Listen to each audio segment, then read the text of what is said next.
a shot and he fills it. Martin on the backhand, he scores. Another shot and he scores. Gustav Stjernberg, Brody Waters tips it in for the Bowling Green goal. Back over the middle to the inside. What a save from Cole Moore. Oh, a mid-ice hit from Gustav Stjernberg, forcing the puck free. Brody Waters hat trick. I don't believe it. The champagne is flowing in Bowling Green.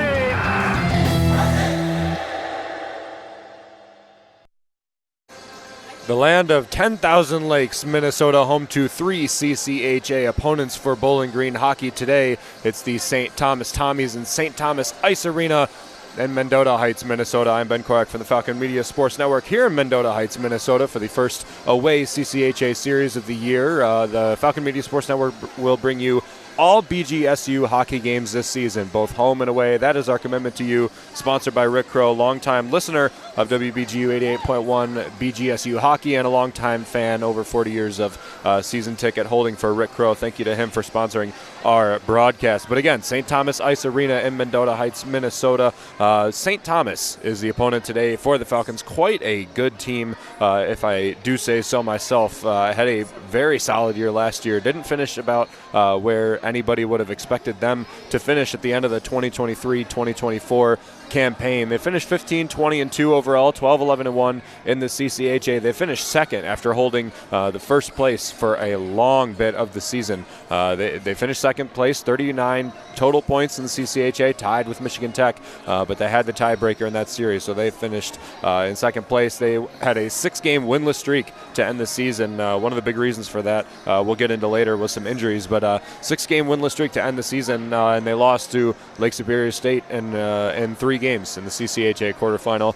They could only win the one in between of the bookends for Lake Superior State. Didn't go as far as the St. Thomas fans would have liked the Tommies to go, but that is how they ended their season last year. To start this season, they've had a pretty solid start, even though their competition has been some of the most difficult in the CCHA. They're 2-5-2, 1-2-1 in the CCHA. They have a 0-1 loss to number 16 St. Cloud State. That's 1 goal allowed from the Tommies. They didn't score any, but that's a 1-goal game against a top 25 team in the NCAA. And they also have 2 losses to Minnesota. Those were quite out of the reach of St. Thomas, but then again, Minnesota is a top 4 team in the NCAA as well.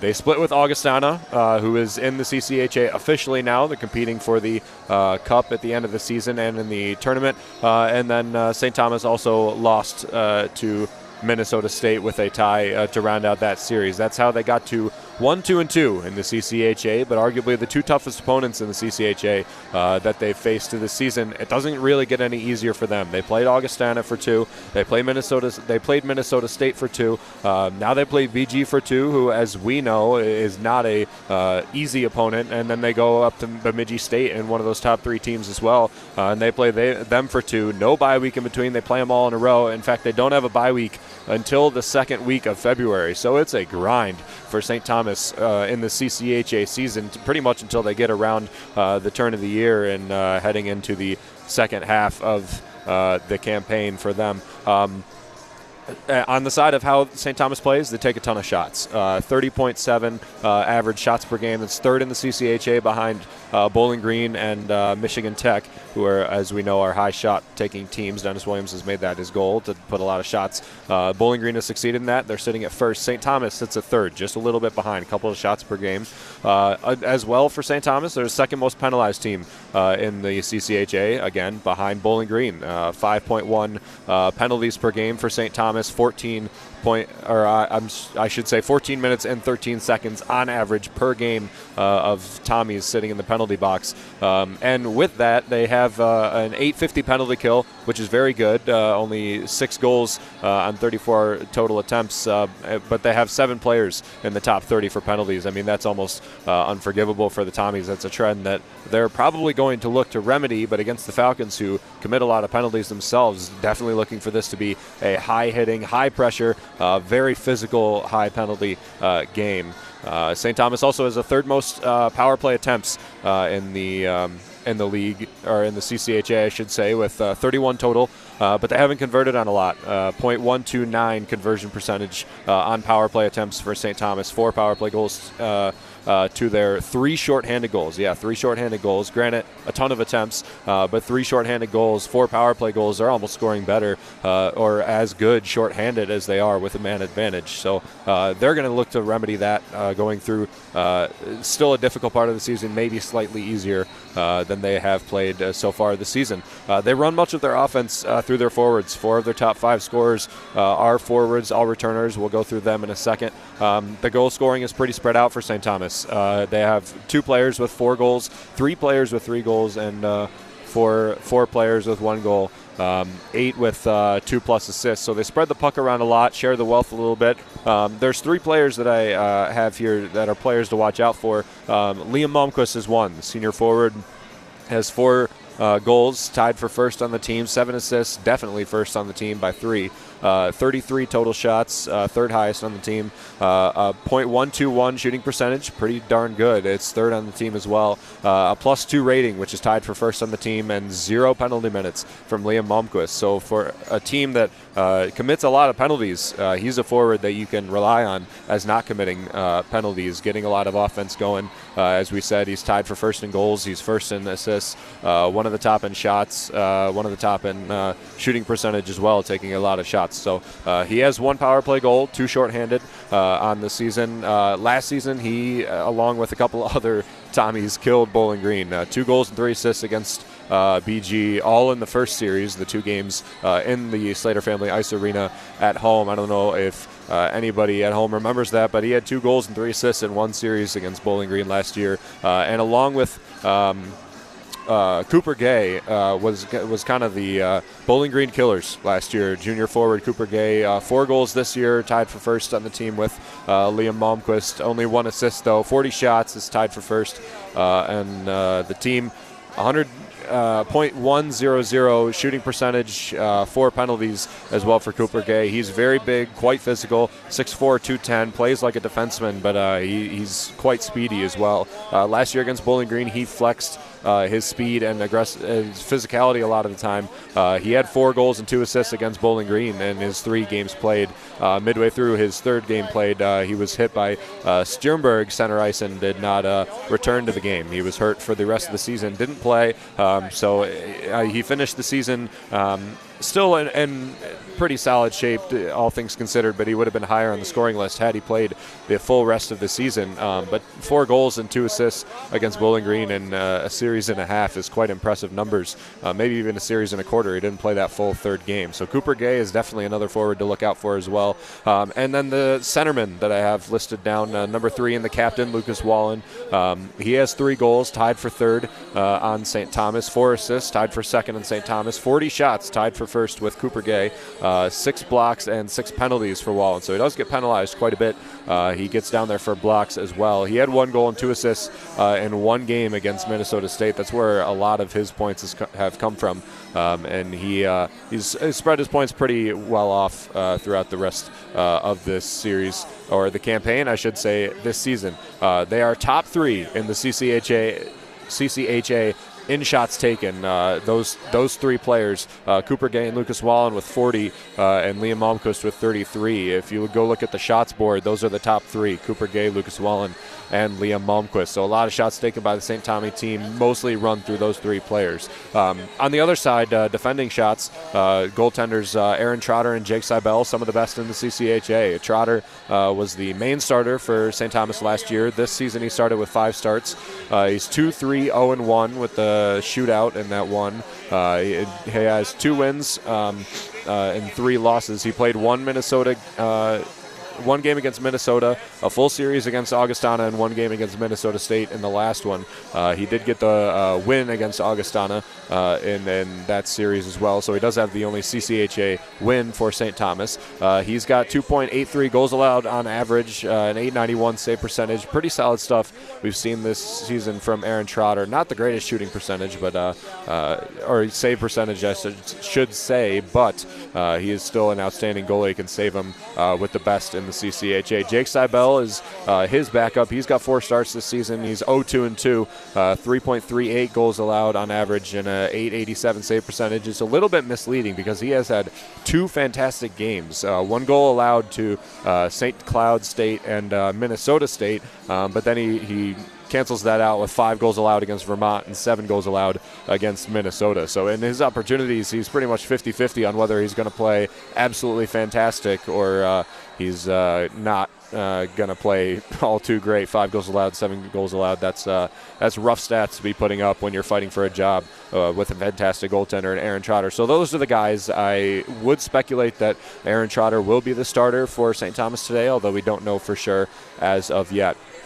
The Falcons, will move over to them. Bowling Green Hockey has completed their first CCHA series of the year against Ferris State. They won 2-0 and 5-4 in that back-and-forth thriller that we saw in the Saturday game against Ferris State in the Slater Family Ice Arena. Maxwell Martin and Matvey Kabanov scored the 2 goals in the first win, 2-0. Cole Moore had his first shutout of the season, 29 save, no goal game for him. In the second game, Brody Waters scored on the power play. Gustav Stjernberg scored on the power play, and then Waters put 2 more in the net on the power play for his first career hat trick. Best offensive game for Brody Waters in his season and change so far in the orange and brown. And then Jackson Niedermeyer, his first goal of the season is a game winner, and he won the game for the Falcons, 5-4 final score against Ferris State 2 Saturdays ago. Cole Moore also had a pretty good game, 28 saves but 4 goals allowed, 2 as even strength goals, only 2 power play goals for Ferris State allowed by Cole Moore. 27 penalties in that series, 54 minutes total on the weekend, 6 power play goals in the second game, none in the first game. So that was kind of the story for that weekend, was a low-scoring first game, mainly because there was a lot of power play attempts, but not a lot of fills for either team, 0 actually. And then in the second game, both teams were kind of filling them at a pretty decent clip, and that's how we got the high-scoring 5-4 finish in the second game against Ferris State. Another thing that we saw as a strength for Bowling Green that we've seen all year and last year as well is faceoffs. 76 faceoff wins to 48 faceoff losses for Bowling Green. They dominated possession because of that. They forced turnovers a lot. They maintained puck possession throughout the entirety of the weekend. Didn't really turn it over a whole lot. It was fantastic to see from the Falcons that they were able to stay with their foot on the gas. Even though they didn't get as many goals as you would like from them with the amount of chances that they had, they were able to hold on to the puck, not allow a lot of chances for Ferris State, and they're going to look to do that against these high-powered forwards from St. Thomas. Cole Moore is a main part of stifling the offense. As we all know, a goaltender, you can't win without one. Cole Moore is definitely a winning goaltender. He had those 29 save shutout in the first game against Ferris State. First of the season.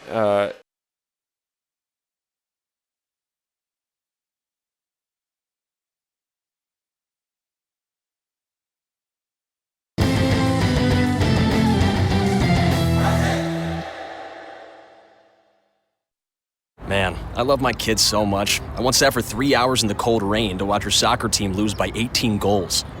I love my kids so much, I once used a tube to suck snot out of her stuffed nose at 3 a.m. You win. Love your kids? Love them enough to make sure they're in the right car seat. From toddlers to tweens, visit nhtsa.gov/the right seat to find the right seat for their age and size. Keep them safe. Visit nhtsa.gov/the right seat. Brought to you by the National Highway Traffic Safety Administration and the Ad Council. Hi everybody, I'm Jack Hanna. Since I was a boy, I've been fascinated with animals, especially their tireless work ethic. Just look at birds who gather supplies to build nests, or penguins who travel up to 500 miles to secure food for their families. This work ethic is shared by our best friends, canines who perform life-saving work every day. Dogs comfort returning veterans. They work with diabetics, alerting them when there's a change in their blood chemistry. Working dogs are valuable in many ways. So please join me and American Humane in supporting our heroic working dogs. Go to AmericanHumane.org to learn more. Hope you enjoyed your meal. And I just want to say, he's lucky to have a brother like you. Lucky? Caring for my brother is far from easy. But he's a part of me, like my arms and legs, so I'll be his. No time for tired. Nothing can disable this love. He needs me, but I'm the lucky one, even though I need help now and then. If you're caring for a loved one, visit aarp.org/caregiving for care guides and community. Support for your strength. Brought to you by AARP and the Ad Council.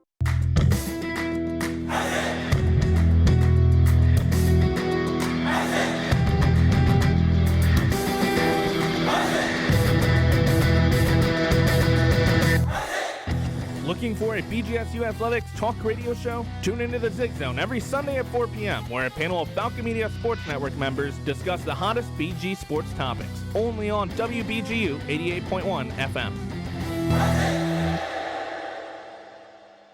This is Artie Abrego, and you're listening to 88.1 FM WBGU Bowling Green, home of the Falcon Media Sports Network. Everybody buckle up. Buckle up. Let's go. Buckle up. Can we go to the store? Mom, can we get some ice cream? Everybody, buckle up. A lot goes on in the car, but you're in control. So only move when you hear the click that says they're buckled in. Never give up until they buckle up. Learn more at safercar.gov/kidsbuckleup. A message from the National Highway Traffic Safety Administration and the Ad Council. Hi, I'm Danica Patrick. Watching my nieces grow, play, and learn is amazing, but not every child gets to be carefree. 1 in 6 kids in the U.S. are hungry. This breaks my heart, and it's something that Feeding America is working to change. Each year, the Feeding America network of food banks rescues billions of pounds of good food that would have gone to waste and gives it to families in need. To help, visit feedingamerica.org. Brought to you by Feeding America and the Ad Council. Uh-oh, Brad's buzzed. Oh, yeah? Yeah, he's starting with the woots. And now a speech. I just want to say that friendship is about heart and brain. Who's with me? Good thing is, he knows when he's buzzed. And my brain is saying, when it's time to go home, somebody call me a ride. Love that guy. Me too. Know your buzzed warning signs? Call for a ride when it's time to go home. Buzz driving is drunk driving. A message from NHTSA and the Ad Council.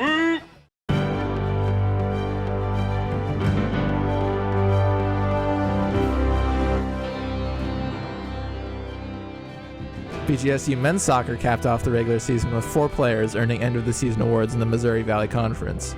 Kyle Cusimano earned the MVC Defensive Player of the Year award, as well as a spot on the All-MVC first team, leading the defensive unit to significant improvement through the season that led the Falcons to 4 shutouts in the last 9 games. Forward Trace Terry earned his first spot on the All-MVC first team, while his goal-scoring partner Bennett Painter made the All-MVC second team, and they scored 11 and 12 regular season goals, respectively. Lastly, graduate students Alberto Naya and Brendan Graves earned spots on the All-MVC teams. This has been 60 Seconds in Falcon Athletics.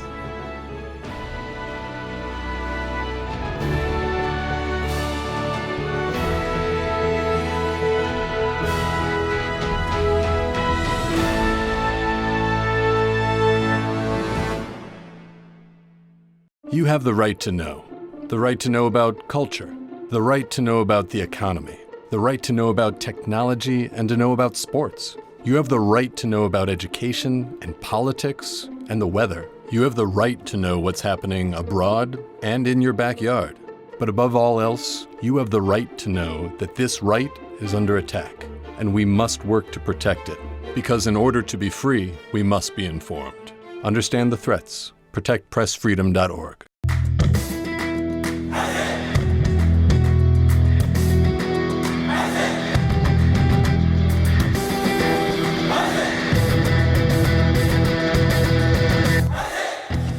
BGSU men's basketball heads to the Breslin Center to take on the Michigan State Spartans on Saturday, November 16th at 6 p.m. Falcon Media Sports Network will have a preview, recap, video highlights, and more content on bgfalconmedia.com.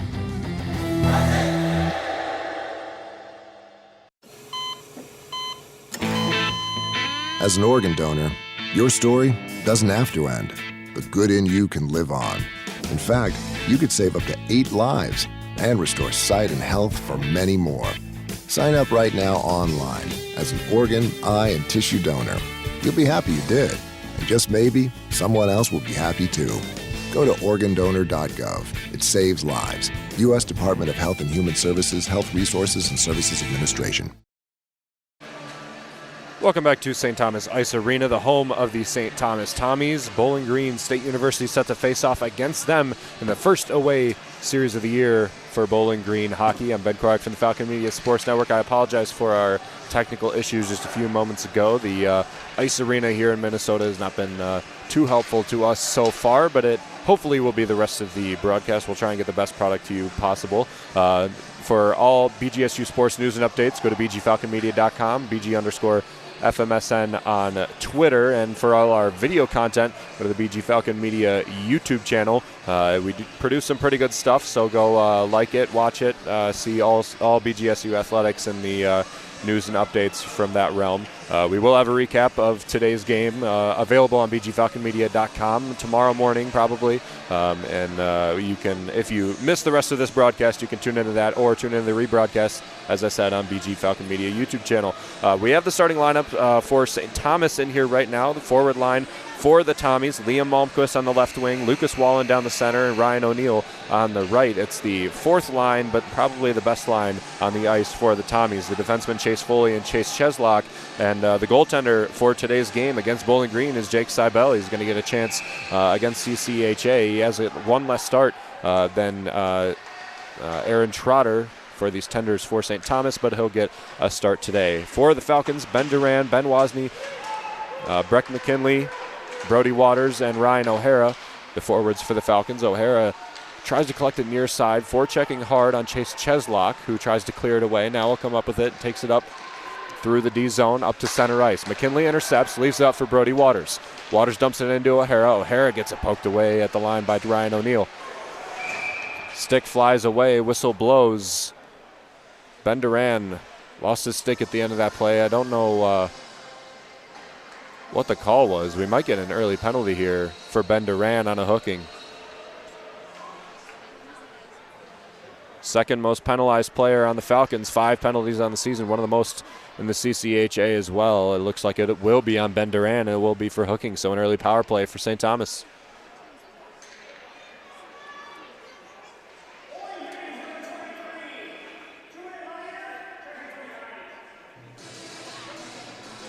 So Duran will be in the box for 2. Only, what would that be? 33 seconds into the first period of play. Dalton Norris pressed into the boards. Big hit. That'll be another penalty. As looked to be Casey Leyland. Apologized for that one as soon as he did it. Should be cross-checking into Dalton Norris, who ate a big one against the boards behind Cole Moore. And this will be the story for Bowling Green and St. Thomas. 2 of the most penalized teams in the CCHA have started early. 19:22 left in the first period. Only 37 seconds, or 38 seconds, I should say, relieved off the clock in the first before 2 players are in the box, a Falcon and a Tommy. So even strength, 4-on-4. Pullman turns it back around. Sophomore defenseman for St. Thomas, one of the better ones. Second line, I should say, with fellow defenseman Cole Miller. Eric Parker dumps it up to Scardina, just a little bit long, and it'll be an icing on even strength.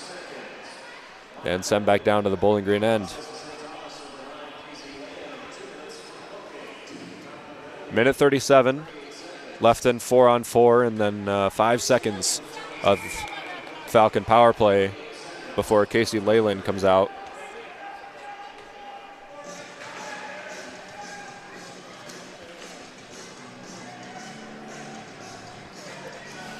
Cage Sturzer is kicked out. Ryder Donovan now in with a line with Sturzer and Luke Leyland.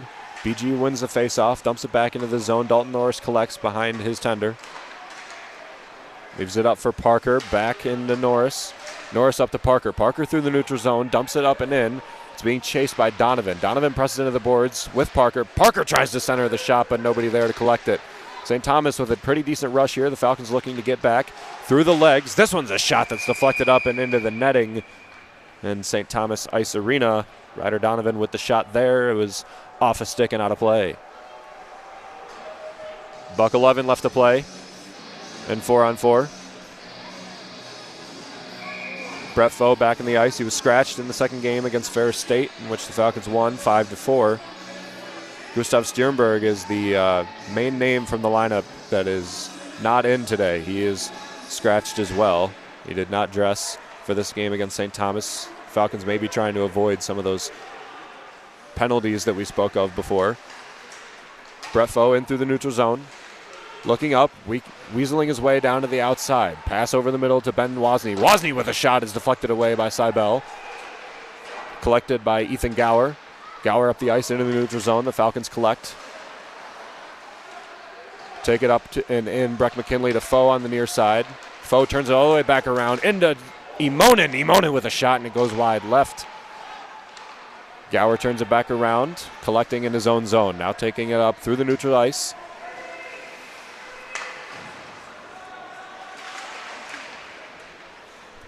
Carson Peters dumps this one in. The Falcons with some possession now. Ryan O'Hara leaves it back. 5 assists, leading the team for the Falcons. Dalton Norris back into his own end. He'll collect it. 15 seconds left and 4-on-4. Dumping in. St. Thomas being pressed up against the far boards. Norris gets it free. Working it in. Now passing in. Way up the ice. Free man. Ryan O'Hara with a chance. Right, left. He shoots. And Seibel stops it. Covers it up. And with 3 seconds left and a man advantage for Bowling Green, a prime chance can't be filled by Ryan O'Hara. The score remains 0-0.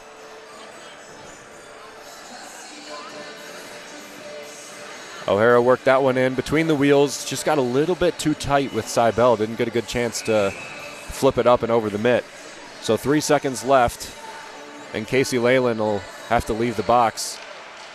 Bowling Green wins the faceoff. Eric Parker taking a shot near side, almost chipped in by Jaden Grant. Grant comes up with this one now.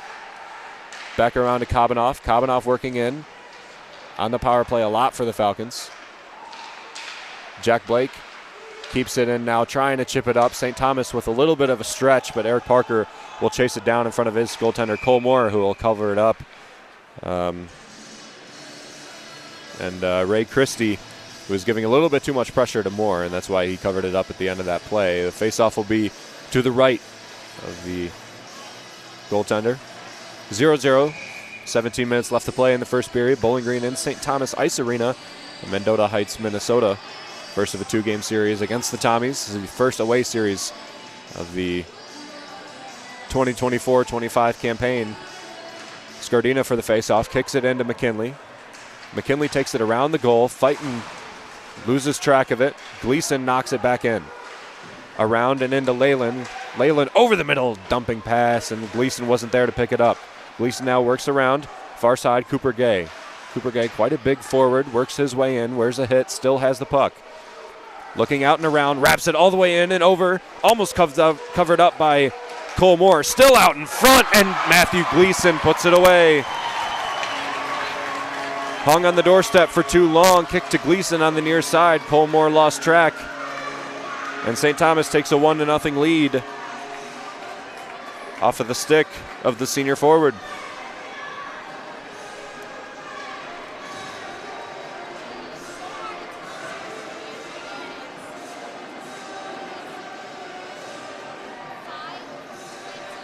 Just left out on the doorstep too long. Cole Moore couldn't get his glove on it. 16:30 left in the first period when that goal was scored. So 3.5 minutes into this game. We'll see who the assists are posted in a few seconds here in St. Thomas Ice Arena. If there was any, if it was kicked off of the pads of Cole Moore. Assist by Cooper Gay, so he continues his strong stretch against the Falcons. 4 goals and 2 assists last season, and 2.5 games played against Bowling Green. He was injured in the 3rd game against the Falcons. Ryan O'Hara working his way in. Kabanoff to Passanen. Passanen back to Kabanoff, playing the point. I'm sorry, that's Dalton Norris. Dalton Norris, the shot in, almost got deflected down, but Seibel knocks it through, covers it up.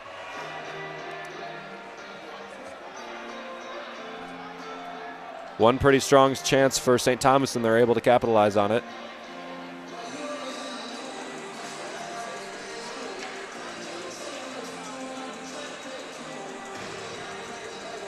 First goal, 3:30 mark. Matthew Gleason throws it off of a rebound from the shot from Cooper Gay. There's a lot of scrum. Don't know how accurate that assessment is. It was Matthew Gleason who got the shot on the near side. Cole Moore just had no look at it.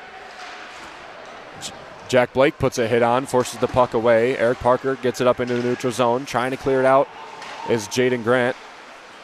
He can't do it. Cole Miller will turn it back around.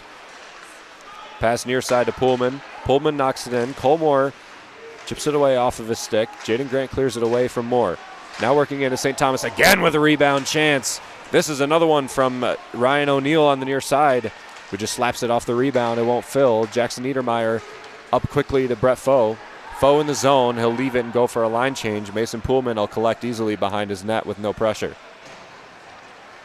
Now he takes it out. Preston to the near side boards. Big hit there. Quentin Pepper holds onto it. Near side Pullman.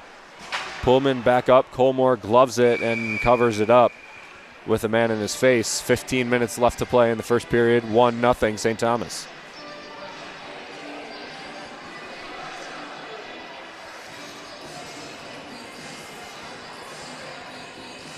Two early penalties resulted in nothing for either team. One on Casey Leyland, one on Ben Duran.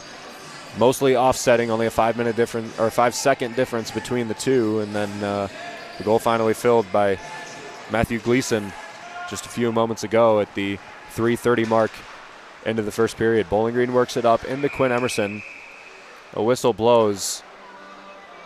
And it might have hit somebody on the Falcon. The puck might have hit somebody on the Falcon bench before I got back into play. So the whistle blows, they stop play. They're just trying to sort out what the call was. I think that is the call because the faceoff will go back into the Falcon zone. McKinley and Wozni, the defensemen for the Falcons. They're the first line. Jack Blake, Eric Parker the second, Norris and Passanen the third, and Nico Hainison, the extra skating defenseman for the Falcons. Up the ice into Martin. Martin can't hold on. Imonen tries to poke it away, but he can't do it. Now Jake Brachini.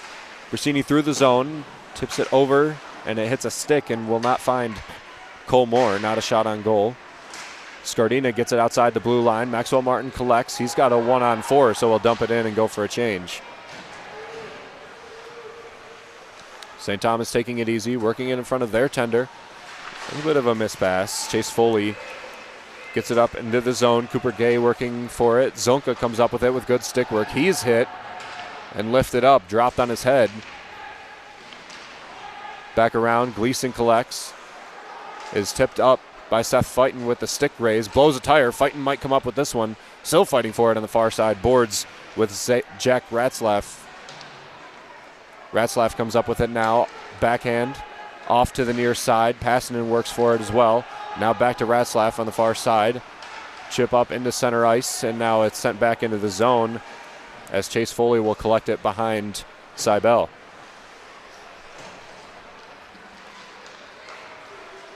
Up and in. Cage Sturzer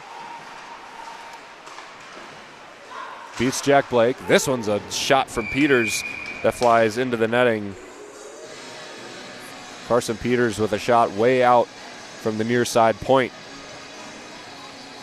And the Falcons will get their change. So will St. Thomas. 1-0 St. Thomas over Bowling Green. 13:22 left to play in the first period. Early goal by Matthew Gleason, the assistant captain, along with Cooper Gay, Ethan Gower, and the captain of Lucas Wallen, assisted by assistant captain Cooper Gay.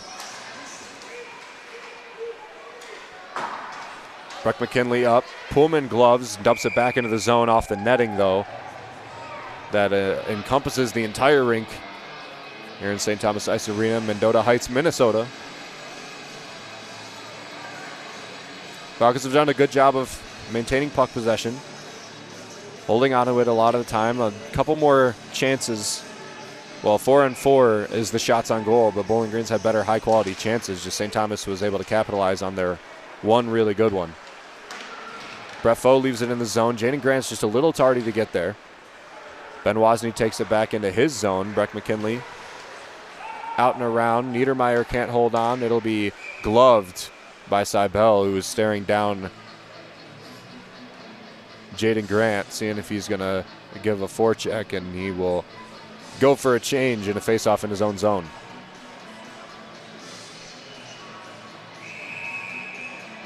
Bowling Green leads in faceoffs. No surprise there. 9 faceoff wins, 4 faceoff losses. This one will go to Imonen. Emerson and Kabanoff. Kabanoff gets it to Passanen. Passanen back around to Imonen. Imonen back to Passanen. Near side with a shot across the blue paint, and Karam's all the way back and around. Dalton Norris will have to collect. Brings it near side to Passanen, up the ice to Imonen. Seibel will change direction. Back to Wallen. Wallen with a good pass way across to Liam Malmquist, and it's pushed away by Passanen. Leaves it for Norris. Up through the neutral zone is Emerson, who loses it to Chase Foley. Foley takes it at the near side wheel of his D zone. Now up, good pass to Lucas Wallen, the captain. The whistle blows, and I think offside will be the call. It'll be a face-off in the neutral zone. Lucas Wallen passed it up to Ryan O'Neill and just got a little bit too antsy. Foot beyond the blue line. 12:20 left to play in the first period. Bowling Green and St. Thomas Ice Arena. Scardina is kicked out of this face-off. Zonko will win his first of the game. Eric Parker wings it near side to Blake. First game of strong playing time for Jack Blake, who's in the lineup today in full. He's been an extra skater. Christie works it all the way around. This one's a shot, and it's saved from Cole Moore. Still with a little bit of an open net. Another chance is saved by Cole Moore. Jake Brasini with a strong shot. Cole Moore closed the door quick. Now Brasini works his way around. Blake goes for the body, not the puck. Scardina goes for the puck now, chips it away outside the blue zone. Off the high glass. Moore settles it down. Eric Parker takes it back and around. Pass to Fighton near side boards in the D zone. Duran tries to chip it down, avoiding the icing call. Ryan O'Hara looking to get it free. McKinley will not be able to keep this one inside the zone. Casey Leyland into Matthew Gleason. Gleason with a one-time chance, and he pushed it wide left. Falcons with it near side, trying to get it out of the D zone. St. Thomas maintains a lot of pressure lately, a lot of possession as well. Gleason to Cooper Gay. Gay takes it up through the middle. Pushing in and on. This one's a shot on the rebound. Good save by Cole Moore. McKinley, good stick work up and through for a defenseman. Brody Waters puts on a big hit. McKinley back to Wozni. Wozni will settle it down behind Cole Moore. 8 shots on goal now for St. Thomas, only 4 for Bowling Green. A lot of those coming in that last little spurt. This one to Foe. Foe with a pass over and in, and it was tipped up off the stick of Ethan Gower in the zone. He had, will look to be Jaden Grant free and wide if the pass connected, but it was chipped up too high for Grant to be able to put a play on it. Passing in, good pass up through the zone to Grant. Grant around the horseshoe. Seibel passes it back. Up to Donovan. Donovan's pressed up near side by Foe.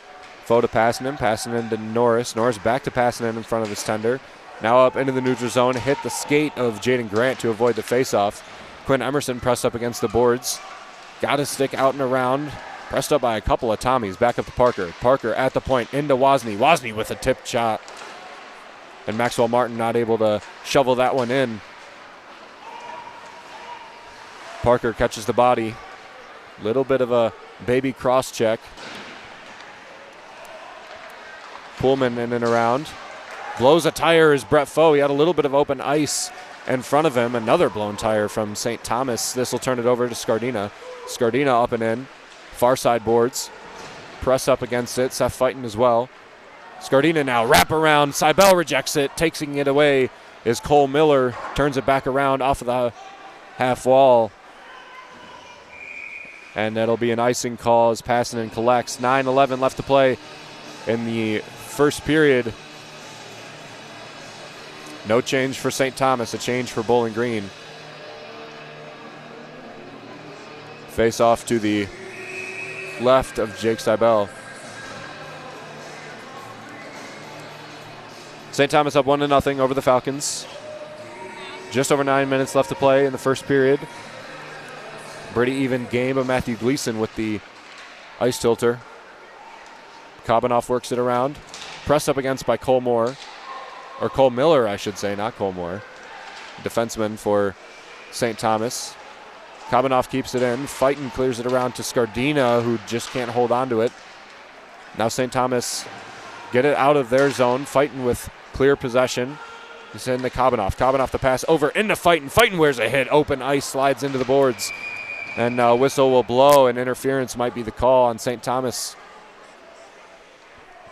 Cole Miller just got a little bit aggressive there with Seth Fighton. The box of St. Thomas will open. 8:41 left to play in the first period.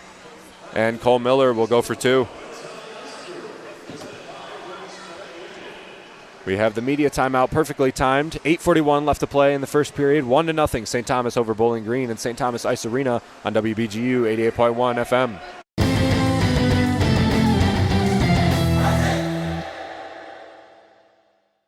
Adopt US Kids presents What to Expect When You're Expecting a Teenager. Learning the lingo. Jelly. Jelly adjective. Jelly is a shorter, better way to say jealous. As in, Chloe, I am like so jelly of your unicorn phone case. You don't have to speak teen to be a perfect parent. Thousands of teens in foster care will love you just the same. Visit adoptuskids.org, brought to you by the U.S. Department of Health and Human Services, Adopt US Kids, and the Ad Council. Dad, guess what? What? You are going to be a grandfather. That's great. Not too long ago, moments like this with my daughter would have been a challenge. It was a long road for me to find myself again after Vietnam. It was my neighbor Jim, another Vietnam veteran, who finally convinced me that I could still connect with my family and find that fulfilling life I'd lost. And I went for help down at the VA. If I can take that first step after almost 50 years, I know other veterans can too. Visit maketheconnection.net to find out more. 8:41 left to play in the first period. Bowling Green down 1 against the St. Thomas Tommies, but a prime opportunity for a power play goal. Seth Fighton was hit, taking the puck to the rack. Sam Seibel had a good beat on it, but Cole Miller caught the body first, and penalty will be assessed to him. We have yet to get a call as to what the penalty is. Assume it'll be interference, ruling that the puck was just a little bit too far away. Possibly a hitting penalty, such as using too much of the knee or a hit to the head, but nevertheless, the Falcons up 5-4 for the next 2 minutes. A good opportunity to tie this game up. O'Hara, Martin, Waters, Norris, and McKinley. The Falcons on the ice right now as a review was also happening about the penalty, so Miller may not be assessed. We have the call here. 2-minute minor to Cole Miller. They were assessing whether or not it was a 5-minute major. It was not. So too rough of a hit, they said. In the open ice just in front of the St. Thomas goal. Falcons power play. I read you the names a few seconds ago, I should say. Ryan O'Hara, Maxwell Martin, Brody Waters, Dalton Norris, a pretty offensive defenseman, although not a lot of offensive production early in this season, and Breck McKinley as well. Mason Pullman tries to ice this one, but it goes up and into the netting. So it'll stay a face-off in the Falcon O-zone. 8:36 left to play in the first period. Only 5 seconds expired off the power play. Falcon volleyball with a big win over Ohio today. They're 1 win away from clinching the first seed for the MAC volleyball tournament, which could take place in the Stroh Center if they win tomorrow and get that first seed. Face-off won by Bowling Green. Norris worked in, pass across to Waters. Waters putting it through the zone. It goes off the high wall off the defensive play from Carson Peters. It'll skate all the way back into the zone of the Falcons. McKinley up to center ice. Ryan O'Hara through the middle to Martin on the near side. Martin leaves it back for McKinley. McKinley centers it up with no pressure. And to Norris. Norris on the far side wheel. Now McKinley to O'Hara. O'Hara over the middle into Martin. Martin can't hold on, and it'll be tipped away for another ice by St. Thomas. Minute 15 left to play, and the man advantage for Bowling Green. Wozni behind, takes it up into the neutral zone. Zonka up to Kalbanoff. Kabanoff is kept in by Wozni to Imonen. Imonen around the horseshoe to Scardina. Scardina to Kabanoff. Kabanoff far side to the far side point. Back in. Looking for a centering pass. Can't do it. Back up to the point to Wozni. Wozni back around. One-timer into Ethan Scardina, who can't hold on. It's pushed away and iced by St. Thomas again. 40 seconds left on the power play for Bowling Green against one of the better penalty kills in the CCHA. St. Thomas, an .850 killing percentage for them. Kabanoff up. Off of Liam Malmquist. Malmquist takes it up on the block shot at the point, working it over and in, and Colmore just kicks that one away. Kabanoff now with the puck. 15 seconds left in the power play for the Falcons. Taking this one amazingly slow, given only 10 seconds left. Cole Miller standing up, ready to go out. 5 seconds left. The board opens. Cybele recovers the puck. And St. Thomas with a little bit of a breakaway here. It'll be stunted by a dump pass. McKinley with the puck now, centers it out. Bowling Green up the ice with Jaden Grant. Grant near side, puts some pressure on. Niedermeyer all the way around to Parker. Parker puts a hit on Christie. Christie back around to Ratzloff. Ratzloff gets pressed near side. McKinley with a shot kicked away from Cybele. Eric Parker with a chance. Lost track of it was Cybele. So did the rest of the Falcons. It'll kick to Foley, who kicks it up the ice, defenseman for St. Thomas.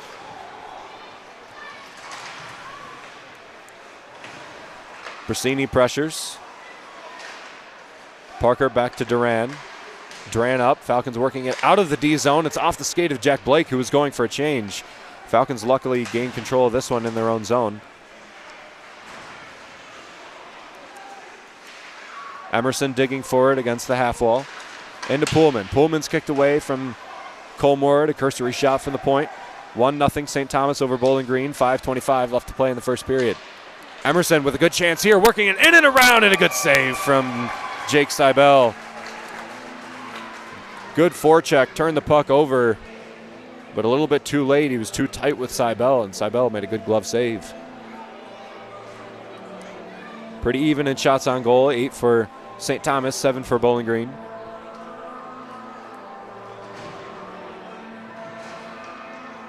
Two shots on goal from Cooper Gay, one from a host of other Tommies. One across the board for the Falcons. Nobody with more than 2 shots or 2 shots on goal. Falcons win the faceoff. They've won 13 to St. Thomas's 5. And in around, this one's a shot kicked away by Cybele. Still behind, fighting for it with a flurry of sticks. Now back around to the point at Passanen. Passanen out and across. Shot in, saved again by Cybele as he covers this one up. O'Hara and Martin couldn't get in there deep enough to shovel it in. Another whistle. 5 minutes left to play in the first period. 1-0 St. Thomas. Colmore has 7 saves. 1 goal allowed, .875 save percentage. Jake Cybele's been off and on. A 5-7 goal allowed game this season with a complimentary 2 1-goal allowed games. So it's tough to say which Cybele you're going to get. And Ryan O'Hara and Tommy are going to get assessed for penalties here at the end of that play.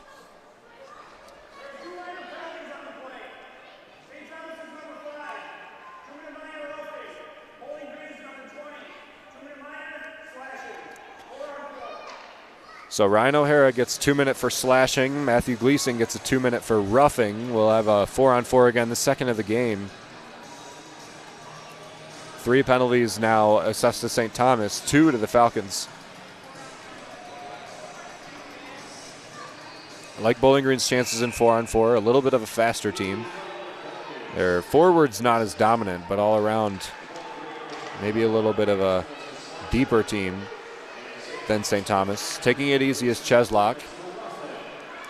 He'll take it up through the wheels, up into his own zone. Wallen loses track of it, gets it back around. Foley working in. Out and around, Cheslock turns it back. Foley again.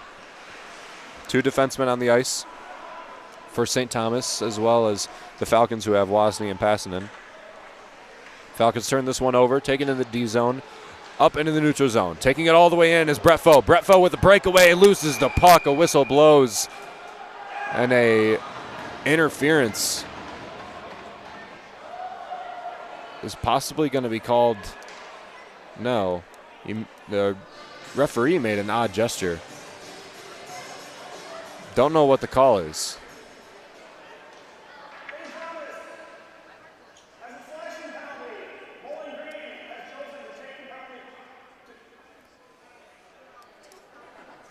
So St. Thomas with a slashing penalty as Brett Foe is going toward the net, and we're going to get the first shootout of the 2024-25 campaign for Bowling Green, and it heads to Brett Foe.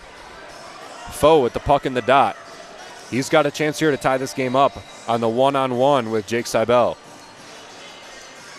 St. Thomas is 0 for 1 in shootouts this season. Brett Foe can put this one away. Takes it out, near side wheel, the shoot and the score! Brett Foe on the one-on-one, fills it unassisted. And the penalty killed St. Thomas, especially since neither man in the box is going to come out. Gleason and Ryan O'Hara still serving time in the box. 1-1 Bowling Green and St. Thomas. What a clutch play from Brett Foe on that one. Takes it up the far side at the far side wheel and just with a quick draw shot. Ties this game up at 1. 4 minutes left to play in the first period. Minute 10 left to play in 4-on-4. Parker to Martin. Martin being pressed up against the boards. Gets it away, but Brasini is the man. Niedermeyer goes sliding into the boards on this one. Parker keeps it in the O-zone of the Falcons to stay on sides. Back around to Norris. Norris near side with a one-timer, and it goes wide right. Martin puts a hit on, but didn't know that the puck was still pretty free. Breck McKinley carries this one in the zone without forecheck. Now there's a forecheck. Wozni up the ice. Zonka has a bunch of free ice, trying to pass it back around to the point. He's getting pressed up. In and around, the Falcons with possession now outside the blue line. They'll have to settle it back down. 30 seconds left to play. Then 4-on-4. Imonen back pass to Zonka. Zonka faking the one-timer. In and around. Where's a hit by Cole Miller? Imonen out to McKinley. McKinley way across to his fellow point man Wozni. Imonen to Zonka. Zonka turns it back around. Looking for a pass. It's in and intercepted by St. Thomas. Takes it up through the zone with time expiring on this 4-on-4. Even strength will be maintained, but in a different fashion as it's back to 5-on-5. Surtzer leaves it near side, gets his man Gleason hit as the Falcons try and turn this one over. O'Neal in through the zone, poked away by the Falcons. Ryan O'Hara with a little bit of a breakaway. He'll have to settle this one down on the poke check by Quentin Pepper to turn this one back over. O'Neal in and through. Out and around. Norris puts on a big hit against the boards. Liam Malmquist is the recipient of that one. O'Hara gets pushed. Wallen comes up with the puck. He's pushed by Quinn Emerson. Back up and around. The Falcons will have to gather again in the zone. 2:10 left to play in the first period. 1-1 the score. Ben Duran pressed up. Now the Falcons cross into the middle. Brody Waters wasn't there and ready. Pass near side to Malmquist. Malmquist settles it down. Back in and across, being slightly interfered with by the Falcon. No call. Pass all the way up. I don't think it hit a skate. It'll be an icing against Bowling Green, and it'll be a face-off to the left of the tender Cole Moore.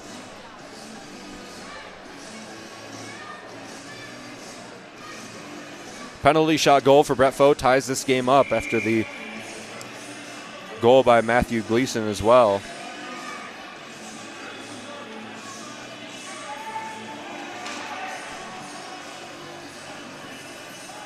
Ben Duran and Matthew Gleason for the face-off after a false start. Nobody kicked out. Won by Bowling Green off the high glass. Out to Foley. Foley gets hit by Kabanoff. Now maintains possession pretty evenly. 15:44, the time of that goal by Brett Foe. unassisted, of course, on the penalty shot. St. Thomas gets it up. Cooper Gay in the zone, working near side with Niedermeyer. It's poked out by Parker. Parker now pressed up against the boards with a flurry of elbows, sticks, knees. Niedermeyer's going to get a penalty. Eric Parker's going to get a penalty on the end of this one for cross-checking as he shoved Matthew Gleason into the boards. And with a minute left, Eric Parker's going to serve two. Just when the Falcons got back on top, maintaining possession, more shots on goal, 10-8. Eric Parker with a scrum in the near side corner of the ice.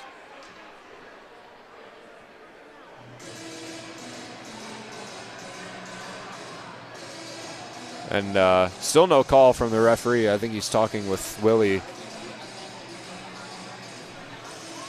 about what the assessment's going to be on. It is going to be on Eric Parker no matter what the call. I believe cross-checking. That's what I saw. The whistle blows. They're just going to continue play without an announcement.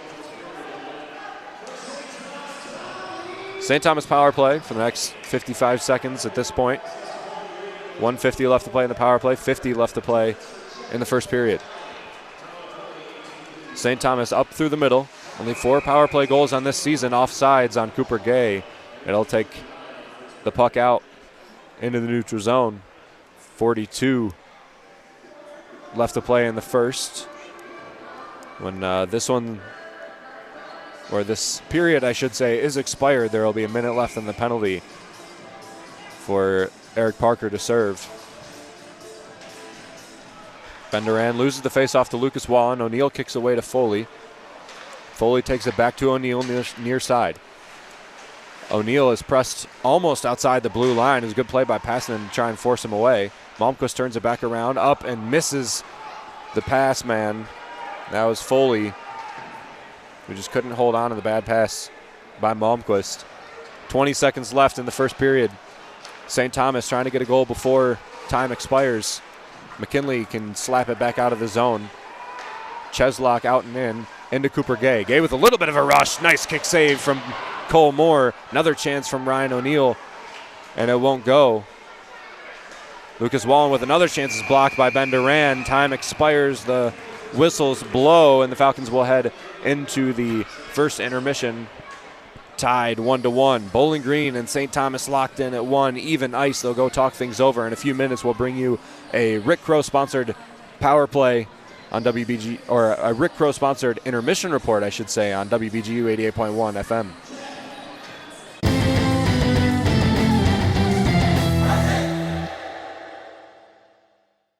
Matt always knew he wanted to be a doctor. That's why he makes the most of every day. To study before breakfast, to work hard, to do whatever was necessary to achieve his goal. He found an answer in the military. If you have a passion, a vision for your future in any field, todaysmilitary.com can be your path to a fulfilling career. You have a calling, we have an answer.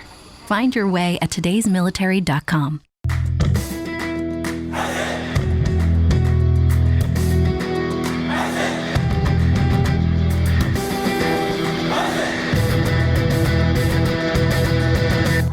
The BGSU men's and women's cross-country teams head to Norton, Ohio for the NCAA Great Lakes Regional on Friday, November 15th. Falcon Media Sports Network will have a recap of the event on bgfalconmedia.com. Tom has been a teacher for over 40 years. One day, I think one of the students had asked the question and he didn't remember the answer. And I also noticed that he was letting his class out earlier than they were supposed to let out. I was really starting to worry. Levi and I talked about how it would change our lives, but he was there beside me. When something feels different, it could be Alzheimer's. Now is the time to talk. Visit alz.org/ourstories to learn more. A message from the Alzheimer's Association and the Ad Council. When might you be buzzed? When you suddenly love everything. You guys! I love this song! I love these nachos. I love our kickball league! Ugh! I love this guy! What's your name? You know what I'd love? A ride when it's time to head out. If you see a buzzed warning sign, call for a ride when it's time to go home. Buzz driving is drunk driving. A message from NHTSA and the Ad Council. I love your car. Is this real leather?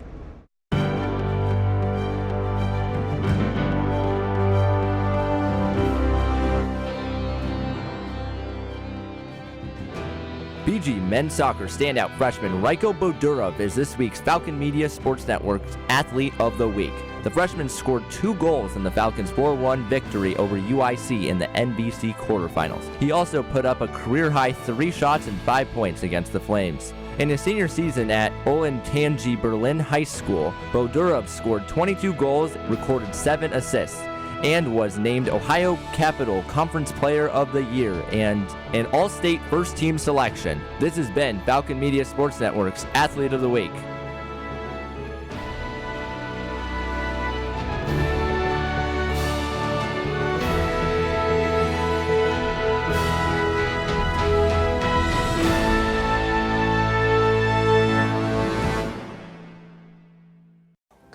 Since the moment you were born, I've made 1,000 wishes. Wishes for your future in a world that's changing fast. Do play and laugh. Do win and lose. Do it all with confidence, kindness, and strength. And always do your best to remember that no matter what you do in this life, what matters to me is that you keep doing. Inspire kids to do at 4h.org.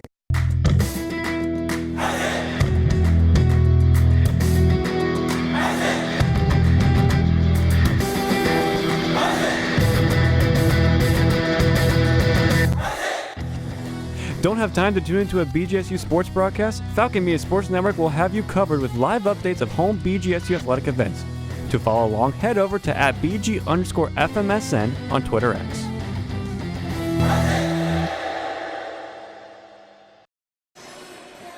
Welcome back to St. Thomas Ice Arena in Mendota Heights, Minnesota. I am Ben Korak from the Falcon Media Sports Network here at St. Thomas Arena, where the score is tied 1-1 between the Bowling Green Falcons and the University of St. Thomas Tommies. Falcon Media Sports Network, your home for all BGSU athletics content.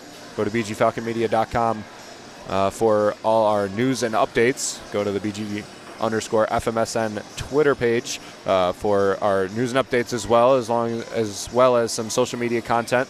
And the BG Falcon Media YouTube channel, where we post our video content, including highlight packages and rebroadcasts of all the games, including this one. This is a Rick Crow sponsored intermission report. The first intermission will always be sponsored by Rick Crow, our Falcon Media Sports Network sponsor for our away broadcasts of BGSU hockey in the 2024-2025 season. A longtime listener of our in the affiliate organizations and a longtime BG hockey fan, 40 years of season ticket holding support from Rick Crow. So we say thank you to him for his sponsorship and for always supporting BG hockey and the Falcon Media Sports Network. It was a interesting period for both St. Thomas and Bowling Green. As we expected, penalties served a major component of it. 3 penalties to St. Thomas, 1 to Cole Miller, 1 to Casey Leyland, and 1 to Matthew Gleason, and then 3 also enforced to the Falcons.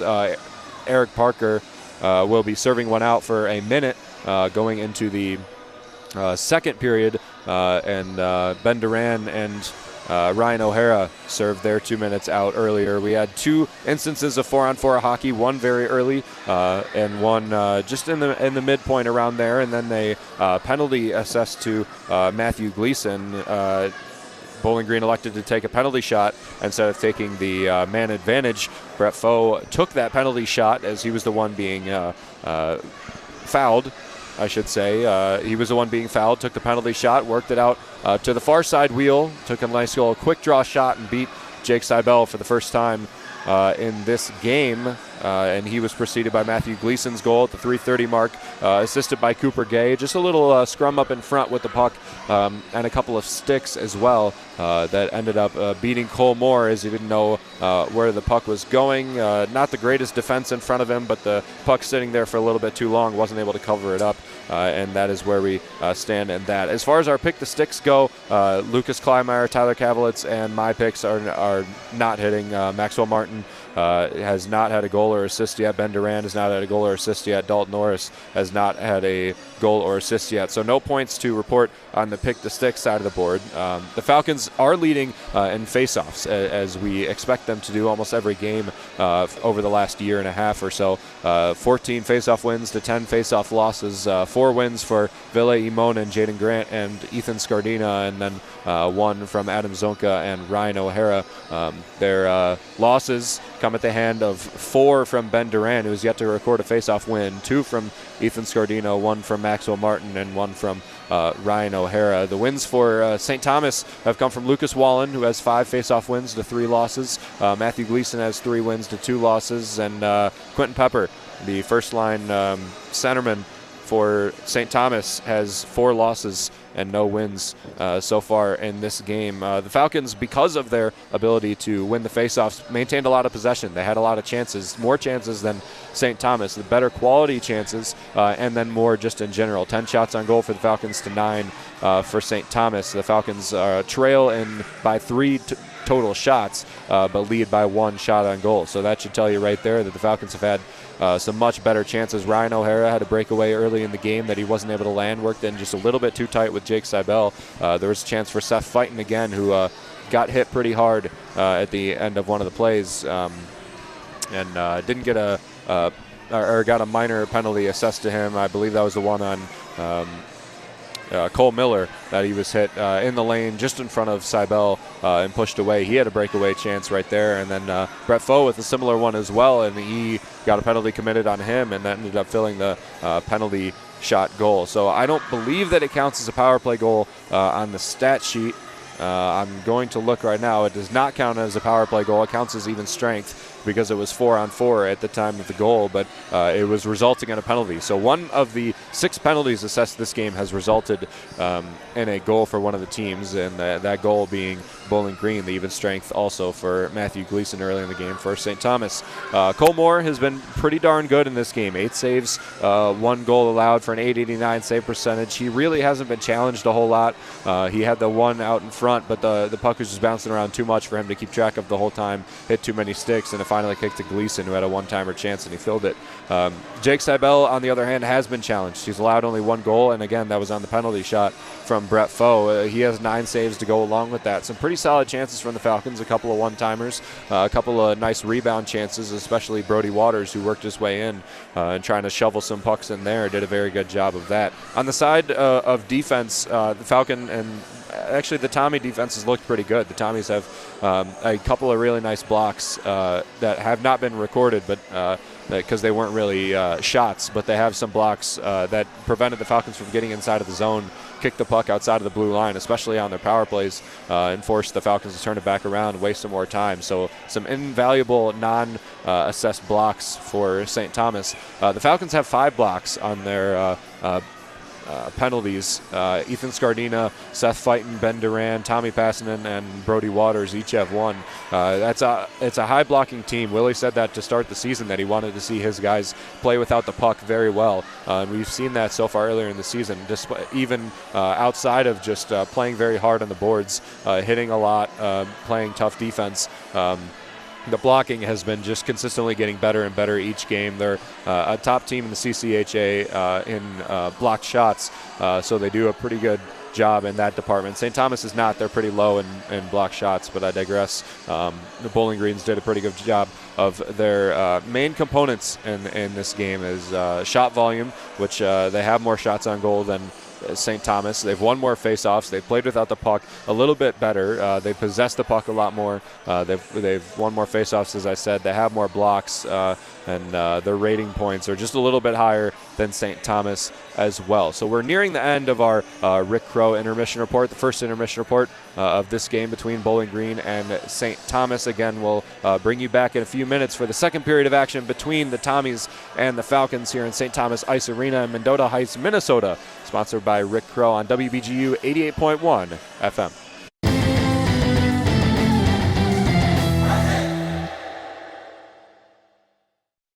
My mother was always very active and independent, and she was familiar with her neighborhood. But one day, she stopped at the stop sign for much longer than usual. She wasn't even really sure where she was at. It's important for you to talk to someone about it. I felt so much better after my son told me, Mom, we'll figure it out. When something feels different, it could be Alzheimer's. Now is the time to talk. Visit alz.org/ourstories to learn more. A message from the Alzheimer's Association and the Ad Council. A ranger station. I'd like to report a bear hug. Okay. I put out my campfire and Smokey Bear hugged me. So you drowned the fire, you stirred it, drowned it again, and felt that it was cold? Uh-huh. Yep, he's just letting you know you did good. Bear hug from Smokey Bear. Status update. I'm gonna let you go now. There are many ways to start a fire, but one sure way to put it out. Learn how you can do your part at SmokeyBear.com. Sponsored by the U.S. Forest Service, Ad Council, and your state forester. The possibility of lung cancer can be pretty scary, especially if you're one of approximately 8 million current or former smokers at high risk. That's why SaveByTheScan.org wants you to know that now there's a breakthrough low-dose CT scan that can detect lung cancer early, and it only takes 60 seconds. You stop smoking, now start screening. For an easy quiz to see if you're eligible, visit SaveByTheScan.org. It could save your life. SaveByTheScan.org is brought to you by the American Lung Association's Lung Force Initiative and the Ad Council. I taught for 20 years, until I started forgetting my lectures. Eventually, he had to quit. Getting his early Alzheimer's diagnosis was hard, but it gave us time to take control of the situation, together. I can't imagine going through this without him. If you or your family are noticing changes, it could be Alzheimer's. Talk about seeing a doctor together. For more information, visit alz.org/time to talk. A message from the Alzheimer's Association and the Ad Council.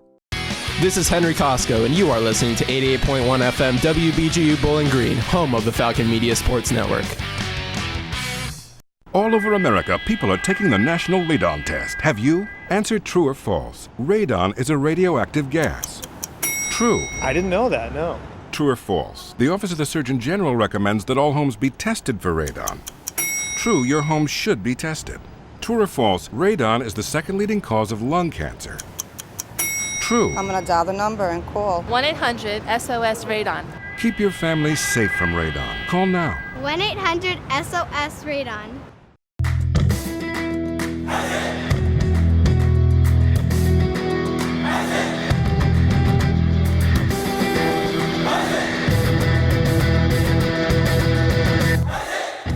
BGSU Women's Basketball welcomes St. Bonaventure on Saturday, November 16th. Join Falcon Media Sports Network's Lucas Kleinmeyer and Kaden Knapp at 11:45 for pregame and noon tip-off on WBGU 88.1 FM.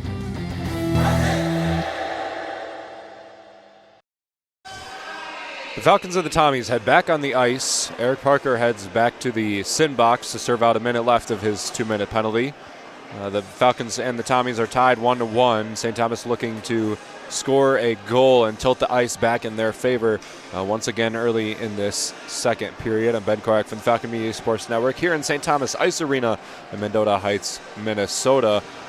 This weekend series between the Falcons and St. Thomas, the first away CCHA series of the season for Bowling Green, the third CCHA series of the season for St. Thomas. They've split with Augustana and then tied and lost to Minnesota State, but those are two of the best teams in the CCHA, and it doesn't get any easier. Bowling Green this weekend and then Bemidji State next weekend before they head to Lake Superior State and then Michigan Tech. So it's a tough opening stretch for St. Thomas. They need to scrape out as many wins as they can, and they have a nice team, a nice old veteran team, a bunch of seniors, a bunch of juniors, a bunch of grad students, only a couple of freshmen in the starting lineup today. Their goaltender situation, fantastic as well. Aaron Trotter and Jake Seibel. It's when you have to make that choice, it's a very good thing to have in the goaltender room for St. Thomas.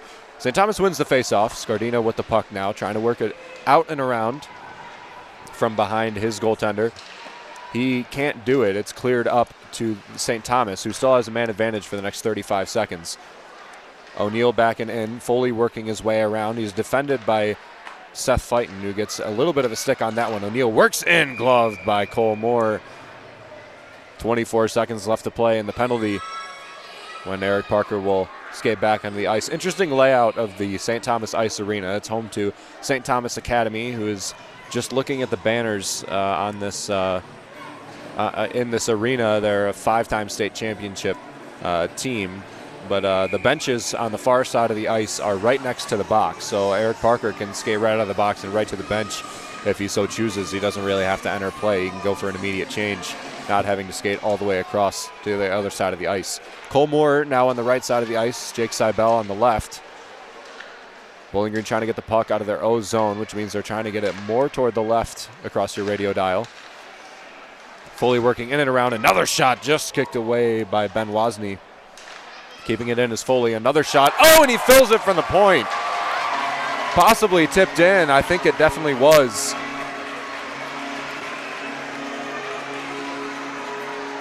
Shot just high. Cole Moore had a beat on it. And I think that goal is going to go to Cooper Gay. Cooper Gay playing the dirty man, getting down in there in front of the goaltender. And I believe it counts as a power play goal because Eric Parker wasn't out of the box yet.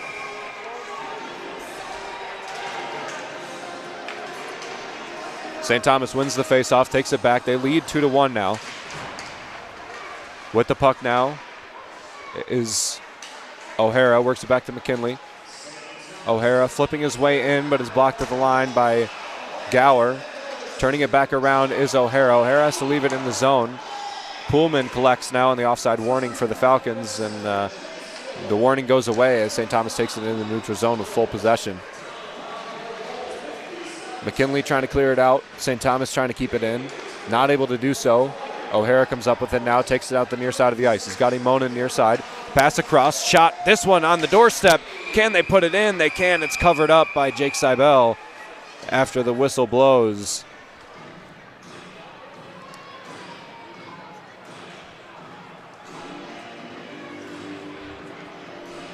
Face off to the left of Jake Seibel. The goal by Cooper Gay, 57 seconds into the second period, assisted by Chase Foley and Liam Malmquist.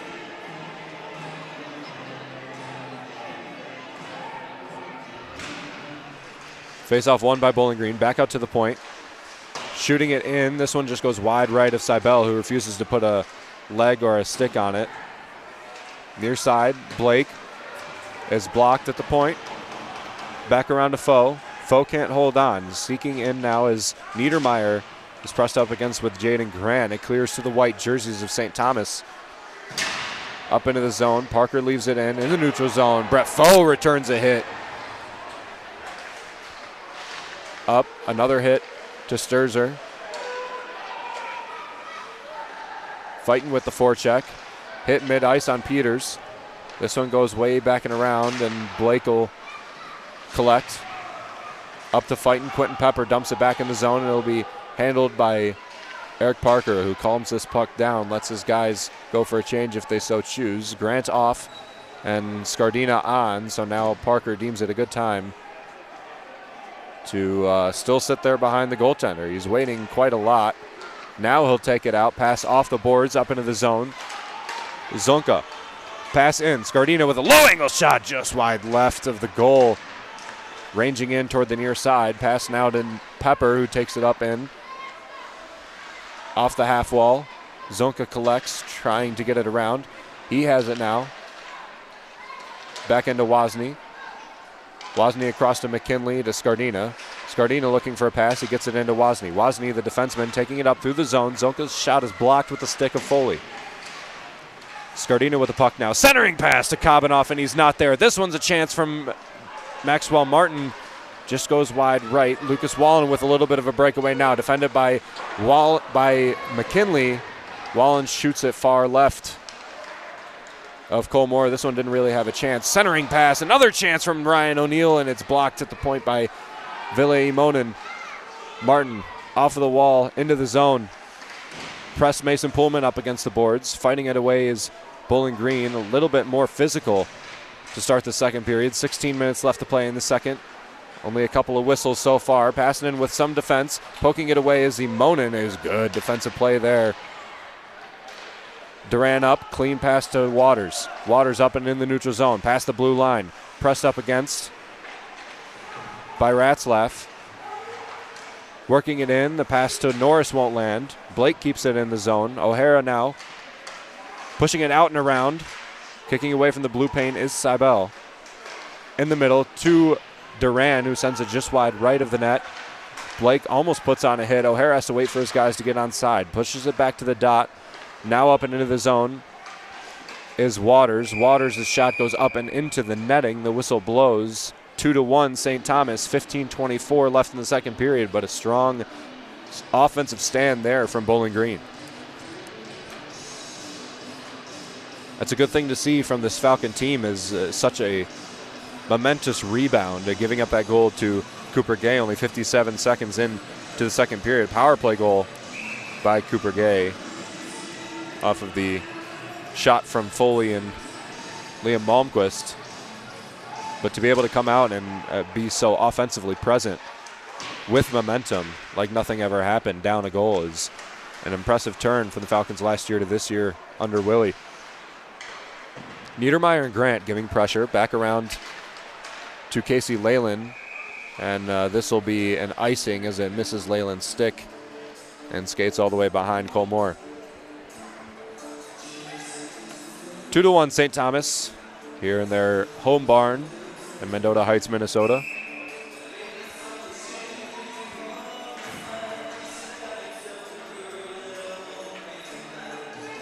St. Thomas 1 for 2 on power plays. Bowling Green 0 for 2. And there's more penalties than that in this game, but 2 chances for either team was on 4-on-4 on offsetting penalties most of the time. So not a lot of chance for Bowling Green on one of their power plays, and the other one they just plain missed. Norris with the puck now after the one face-off by Bowling Green. BG working it back around into Gay. Gay can't keep it inside the blue zone. Chasing at it is Niedermeyer. Niedermeyer backing in with a chance out in front. Seibel kicks it away. Brett Foe looking for a pass now. Takes it all the way back to the far side wheel. Turns it out and around. Still looking for a pass. It's off the stick of Chesluk. Across through the seam. Parker with a shot now is blocked by Chesluk again. Niedermeyer pushes it up. Pushing it away. Now Niedermeyer collects in the D zone of the Falcons. Up to Foe. Foe looking for a pass. He's pressed up against the near side. Scardina gets it free, the captain. Pushes it into Sturzer. Sturzer to Scardina, who did a great job of forcing that one off the board. Something he does so well is the play without the puck that Willie emphasizes. Not a lot of offense from Scardina, but a lot of great play for the captain. That's what you want to see out of the leader of a team. Zonka pushes Pullman. So does Fighton. Fighton looking to get it to a brown jersey. He does to Scardina. Scardina off the wall, and it won't connect. Gower tries to get it clear. Scardina with the puck now to Sturzer. Sturzer takes it up through the neutral zone. He's got a couple of men. Ryder Donovan just a little bit too far for him. Now blowing a tire is a Falcon dead in the near side boards. It's Seth Fighton. Avoiding a tripping penalty is Scardina, who stays on his feet. Maybe he should have fallen. He probably would have got a tripping on that. St. Thomas through the neutral zone. They got a decent chance here. This one over the middle. Kick save from Cole Moore. Gets it away. 13 shots on goal for St. Thomas. 12 for Bowling Green. It was 10-9 coming into the second period. Now with 13 left, it's 13-12 St. Thomas. McKinley off the boards. Quentin Pepper looking in.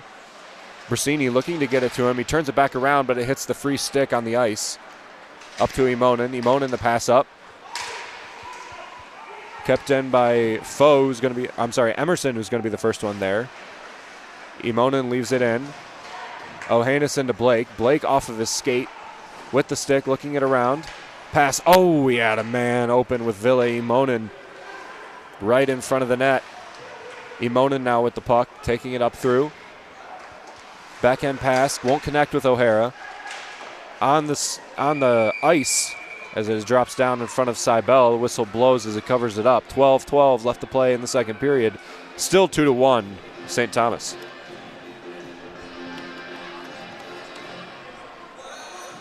First goal from St. Thomas, Matthew Gleason, 3 minutes and 30 seconds into the first, assisted by Cooper Gay. Then Brett Foe with the penalty shot, 15:44 mark for the Falcons. Fills that one, ties it up 1-1, and then Cooper Gay with the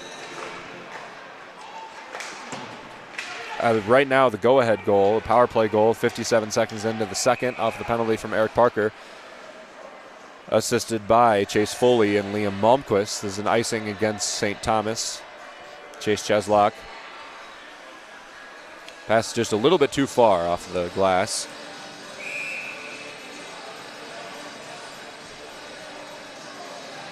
O'Hara for the face-off with Duran and Waters on the ice. Don't know why O'Hara's taking this one out of Ben Duran. Well, now I know. Ben Duran's 2 wins for 5 losses, whereas Ryan O'Hara is 1 for 1. I think they like O'Hara's chances better at winning this face-off. It's 1 from St. Thomas. Waters being pressed up against, trying to turn the puck over. O'Neill near side, chips it up the ice, off the body. Wallen wears a big mid-ice hit from Dalton Norris. Cheslock working his way in. Good stick work from Duran, but an even better play by the defenseman. Over the middle, Falcons kick it away. Now takes it up with strong pressure into the zone. Shot in, easily gloved by Seibel, who will surely hold on to that one. Pushing at the end of the play will result in probably nothing. 2-1. St. Thomas over Bowling Green, 11:38 left to play in the second. Ben Wozni up to 3 shots on goal, 3 total shots. All of them recorded as shots on goal. Eric Parker, 3 shots, 2 shots on goal. McKinley, Waters, and O'Hara, 2 shots, 2 shots on goal. And Brett Foe, Dalton Norris, Ethan Scardina, Quinn Emerson, Ben Duran, Passanen, Blake, and Ville Imonen all with shots. This one's a shot that Cooper Gay lays out fully for and collects a little bit of it. It's kicked up into the high glass. Gay will come up with this one now. Wozni will be the first man there. This is a hit center ice. Gay lost his mitt, and he'll skate to the bench. He's not able to get back out until the referee gets him his mitt. Niedermeyer working in. Stick drag, passes it back to Wozni. Wozni with a shot into Niedermeyer. Niedermeyer tries to poke it in. Foe has to take it back and around. Looks for a pass into the seam, can't get it. Foe turns it back. Oh, good play. Good stick work from Brett Foe, who has nowhere to go. Turns it back into the boards, loses the puck as no Falcons were going to help him. They were going for a line change. McKinley into Fighton. Fighton over and across. And it clears outside the zone off the stick poke from Casey Leyland. Pushed up against the boards. Mason Pullman with the puck now, trying to get it outside of the D zone. The O zone of the Falcons. It tips off a couple of skates up into the netting. Another whistle. 10:32 left to play in the second.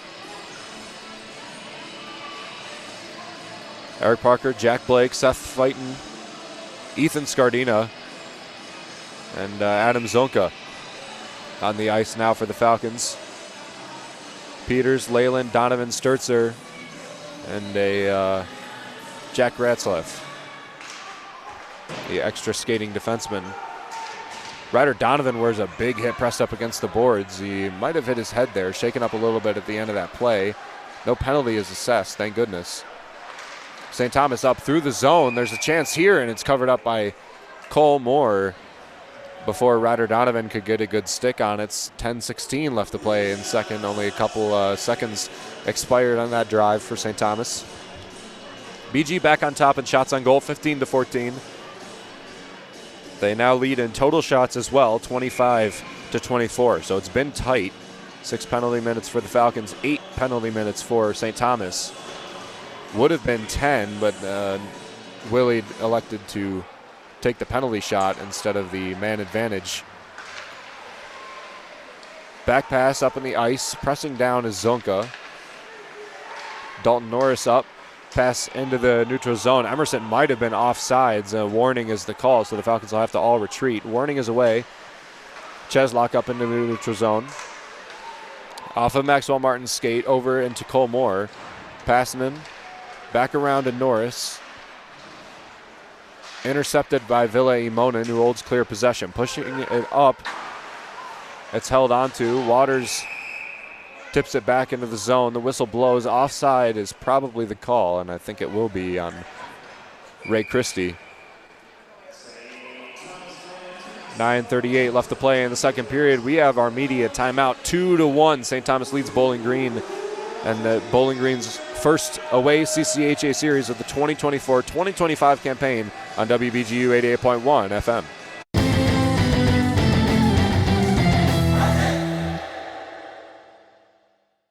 Welcome back to the Dog Show. Up next, we have Satchmo. Satchmo is a member of the Shelter Pet Group. That's right, a group known especially for their couch-snuggling, ball-chasing, face-licking, and, of course, companionship. Now, let's see him in action. Look how he makes eye contact with his person. That's actually known as the treat stare. How intuitive, and now he appears to be excitedly turning in circles. Ah, the happy dance so common with this group. But really, the best way to know an amazing shelter pet like Satchmo is to meet one. Visit theshelterpetproject.org today. Adopt. Brought to you by Maddie's Fund, the Humane Society of the United States, and the Ad Council.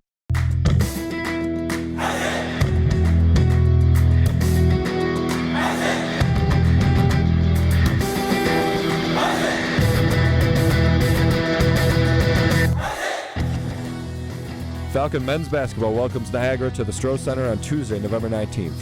Catch Falcon Media Sports Network's Tyler Kavelitz and Sam Morris at 6:45 for pregame and 7 p.m. for tip-off on Falcon Radio.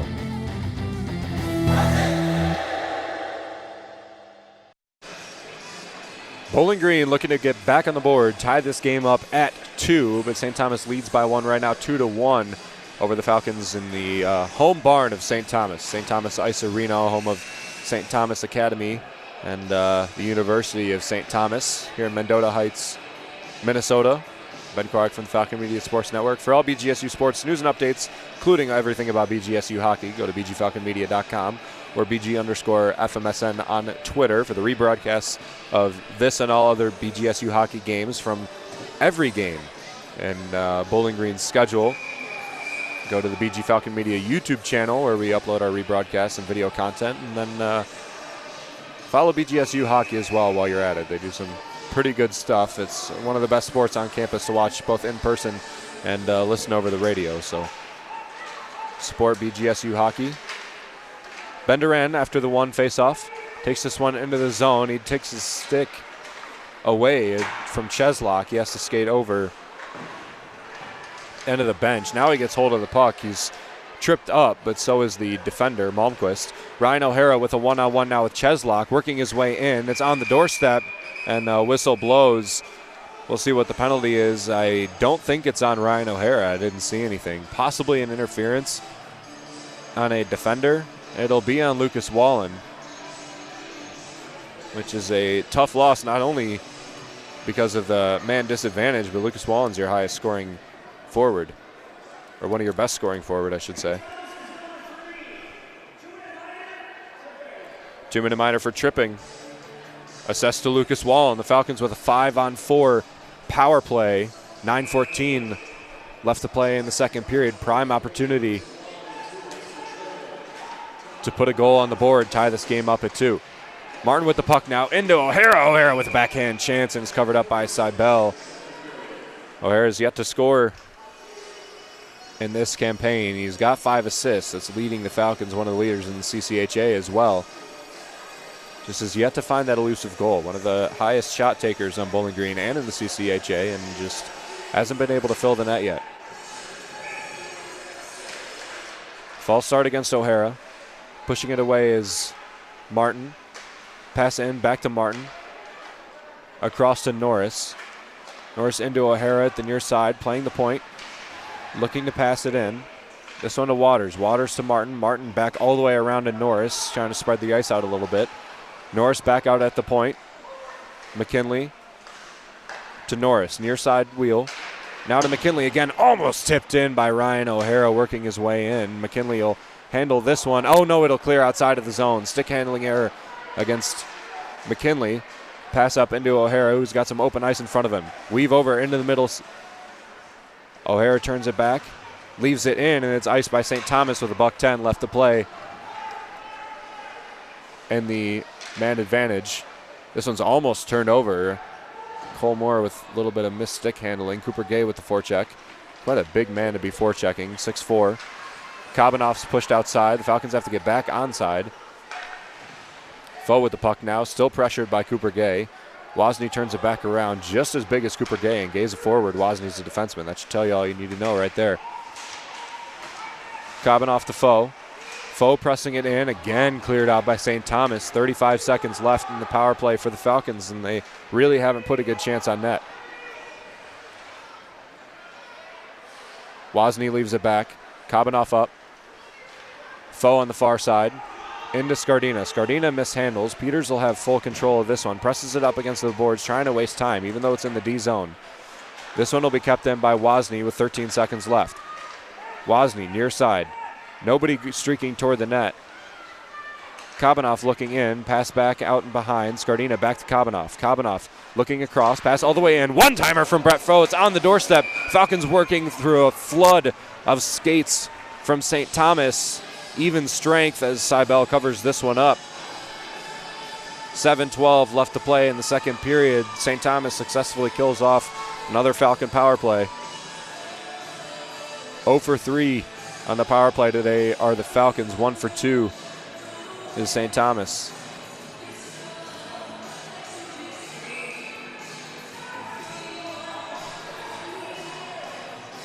Both teams at even strength. Ben Duran, the faceoff man for the Falcons. Pressed around by Luke Leyland, brother of Casey Leyland. Leyland takes this one up, pushes it into the zone. Parker should be the first one there. Wears a hit, gets the puck away. Donovan with a big hit at the end of that play. Another big forward for St. Thomas. 6'4", 204 from Ryder Donovan. Emerson backing in. A little bit of a breakaway for Luke Leyland, but it's stifled by the Falcon defense. Grant pushes it up. Cheslock out and around. Niedermeyer will be the first man there. He'll hold on to it cleanly. Tries to work it into Emerson. Emerson with a good toe poke. This one is into Cybele, but it's cleared away by his defenseman. Foley now with the puck. Up to Sturzer. Gage Sturzer, 6'5", 225. The junior forward wearing number 8 for St. Thomas. Out of Kimberley, British Columbia. Ryan O'Hara up off the skate of Christie. Christie has to refix his cage. The whistle blows. We might have a penalty assessed to the Falcons on the end. Possibly Ben Duran after the hit to Ray Christie. No, he made the wrong signal. It's just going to be in. Oh, no.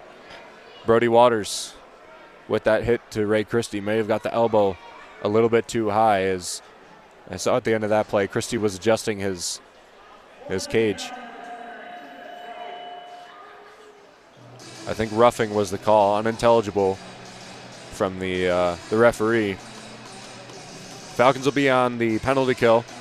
St. Thomas for their third power play of the game, I believe. 4 penalties to the Falcons, but 2 of them on 4-on-4, so this should be their third power play attempt. 2-1, St. Thomas over the Falcons. 6 minutes left to play in the second period. The Falcons serving out 2. Roughing is the call on Brody Waters. It'll be a big penalty kill for the Falcons to keep this a 1-score game. Passanen turns it back around. Up the ice, outside the blue line, will be collected in the neutral zone. High sticking is the call on somebody on the ice. I didn't see exactly whose stick. It looked like a couple of sticks were up there. They'll just put the face-off in the zone of St. Thomas. So a big face-off win for the Falcons as well. Maybe get an offensive chance. They do not win the face-off. It goes to the side of Scardina, but it's held onto by Ryan O'Neill. O'Neill chasing deep. Foley tries to find him, can't do it. Passanen near side, off the high wall, all the way around, and it clears in and down behind Cybele. Minute 30 left to play in the second period. Foley up and through, pancakes it up the ice. Wallen slaps it back around. Weird hop off the boards, clears to St. Thomas. Into Foley again. Foley will have to settle it down and collect. Buck 10 left to play. Into Wallen. Wallen working a lot more on this power play than he has recently. He's got a little bit of open space. Tries to slap her, but it doesn't get to more. Foley fakes the one-timer. Puts it near side to Malmquist. Malmquist working in and around. Back to Foley at the point. Middle point. Pushes it back out to the far wheel. Now back out to the middle point. Far wheel again, middle point, shot working in, and the Falcon defensemen get it up and away. 40 seconds now left to play in the second period. 4:44 left to play. 40 seconds left in the power play. 4:44 left to play in the second period. Cheslock out in the cross. Into Leyland. Leyland holds on, wears a hit, pushes it back outside of the zone of the Falcons. One good chance for St. Thomas with 20 seconds left in the power play. Casey Leyland's the man. Working up, Gleason back around to Sturzer. Sturzer taking it up into the zone, looking for a pass, gets it out to Cheslock. Cheslock working it out to the far side. Pass in is deflected off of the skate of Seth Fighton. Back out and in. Not held onto by Cheslock. Cheslock looking for a pass. Man out of the box for the Falcons. Brody Waters back on the ice. Not a very good defensive man, but nevertheless the extra body is one that the Falcons need. They kill this one off when they needed it most. Under 4 minutes left to play in the second period. 19 shots on goal for the Falcons, 14 for St. Thomas. They narrow the lead of the Falcons just a little bit on that one with one really good chance, a couple of shots on goal. Up to Waters. Waters working in. Good pass across to Ben Duran, and it's gloved by Seibel. Ben Duran, the pick the stick of a Tyler Kavlitz, our production director for the Falcon Media Sports Network, has not to get a goal or a point. Maxwell Martin, the choice of Lucas Kleinmeyer, our sports director, who chose Maxwell Martin. He has yet to get a point. And Dalton Norris, who was my pick of the game, has not got a point either. The lone goal for the Falcons scored by Brett Foe on the penalty shot. 15:44 left to play, or 15:44 into the first period. The other one, Matthew Gleason, 3:30 into the first period. A score from St. Thomas and Cooper Gay, 57 seconds left, or 57 seconds into this second period. 2-1 the score after those three scores. 3:20 left in the second. Bowling Green pushes up. Dalton Norris tries to settle it down. He can do it. He tries to get it to Waters. Clears up the ice. Thankfully held onto by Duran. Duran a good back pass into O'Hara. O'Hara is pushed away by Poolman. Christie to Wallen. Wallen off the glass into McKinley. And whistle blows. A penalty will be assessed to the Falcons. I think it might be Ryan O'Hara. O'Hara pleading his case, but he'll go. See what the call is. It happened on the near side with the puck far across the ice, so I didn't get to see the actual play itself. Willie's arguing about that one as well, just not trying to understand the call. Not happy. 2 for St. Thomas, 1 for Bowling Green, 2:56 left to play in the second period. A check from behind is the call on Ryan O'Hara. So that'll mean when this is killed by the Falcons, 56 seconds left in the second period will be the time. There's 2:56 right now. Another big penalty kill for the Falcons. You can't let this get to a 2-score game that you have to make up for in the third period. Fighting Scardina, Passanen, and Wozni on the ice now. This is the time of the game where you want Gustav Stjernberg. I understand you keep him out of the lineup for limiting the amount of penalties that you accrue, but you have accrued 5 penalties, 10 total minutes, and he's your best defensive player. You need him in this situation. Across to Foley. Foley misses the pass to Wallen. The Falcons trying to hold on to it. They'll clear it up at the ice and ice this one away. 1:50, only 10 seconds expired in the power play. Chase Foley again. Up and in the zone. Off the glass. Wallen into Malmquist. Malmquist to Foley. Foley working it on the near side wheel. Working, and this shot goes off the stick and high. Passing it out and around, trying to ice it, but it's kept in by O'Neill. Malmquist with a slap shot out on the doorstep. Kept up by St. Thomas, but it's iced down the rink by Bowling Green. 2 minutes left to play in the second period. $1:10 left in the power play for St. Thomas. Near side, Casey Leyland takes it up into the neutral zone, working toward the middle. Back out to Sturzer.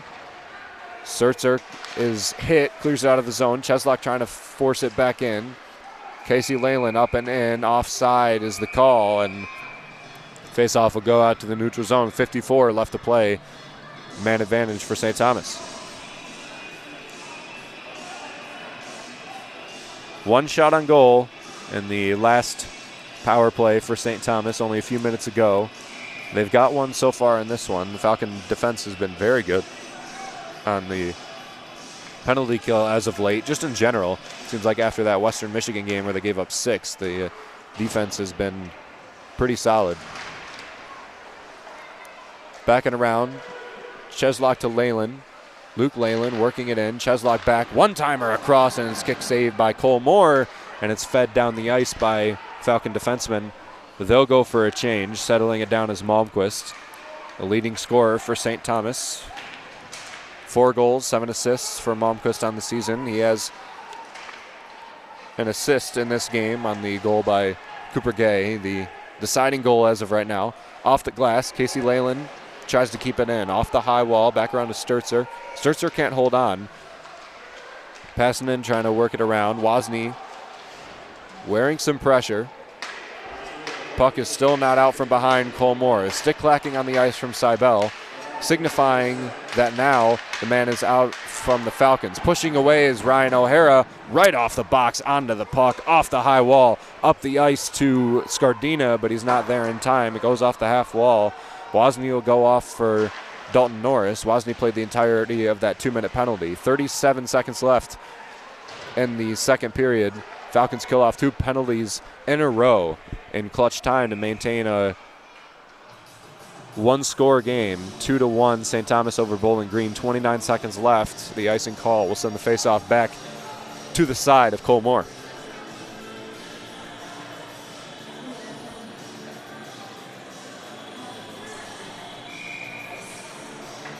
Christie for the faceoff with Scardina.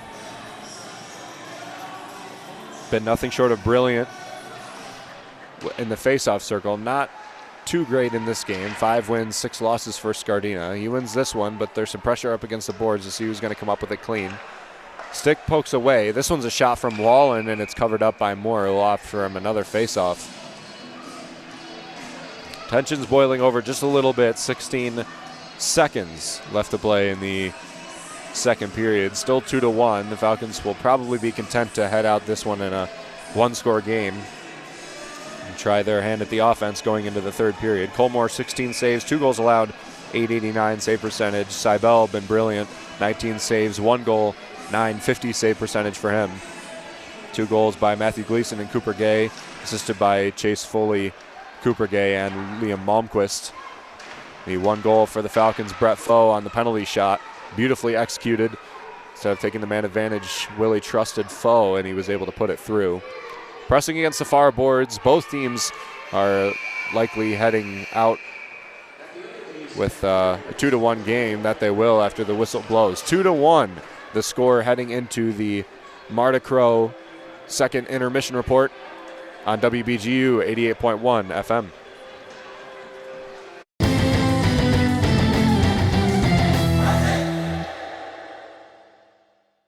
Hey, so what's a great way to spread awareness that driving high is illegal everywhere? A catchy song, of course. You can run, but you can't drive high. You can run, but you can't drive high. Friendly reminder, don't drive high. If you feel different, you drive different. Brought to you by NHTSA and the Ad Council. The average time a resume spends on an HR manager's desk is 7 seconds, and most of them are tossed aside. Now imagine if one of those resumes belonged to Yasmin, who was living in a shelter, juggling 3 jobs. I had to be resilient. That's something that you can't teach. We rely so much on a resume, yet it could never tell the full story of someone who had to be independent and take initiative. And that's how I handle every project I get. Discover new ways to develop great talent at gradsoflife.org. Brought to you by Grads of Life and the Ad Council. What is hope? Hope to me was just that he would get to come home. I had no idea how hard it would be once he got back. I wish she'd stop drinking so much.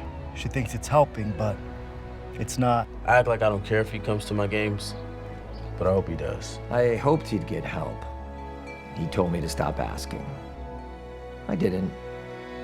Then one day he asked for a ride. Hope is knowing there are other families just like yours, that the veterans they love got help and recovered. Go to maketheconnection.net and turn hope into action.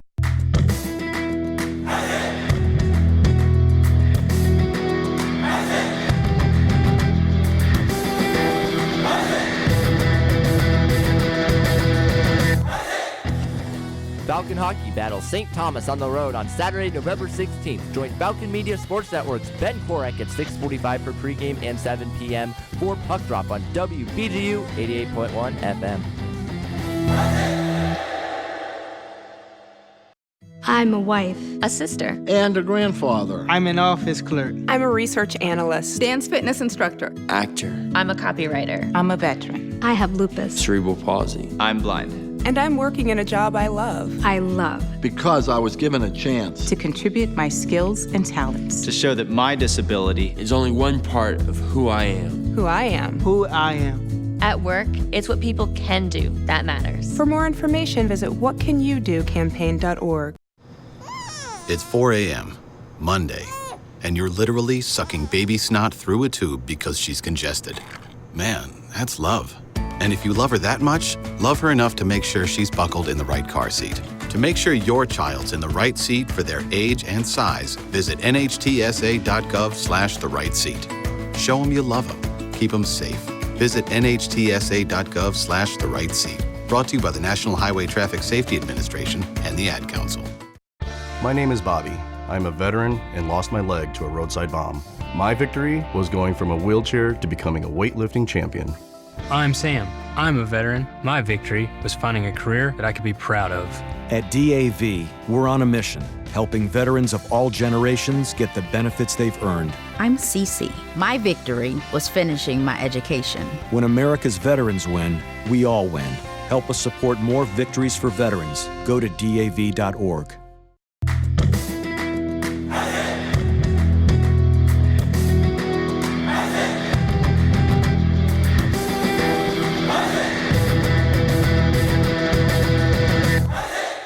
Looking for a BG Athletics discussion show? Check out The Swoop, where a rotating cast of Falcon Media Sports Network co-hosts talk everything BGSU athletics. New episodes are available every Thursday at 6 p.m. on the BG Falcon Media YouTube channel.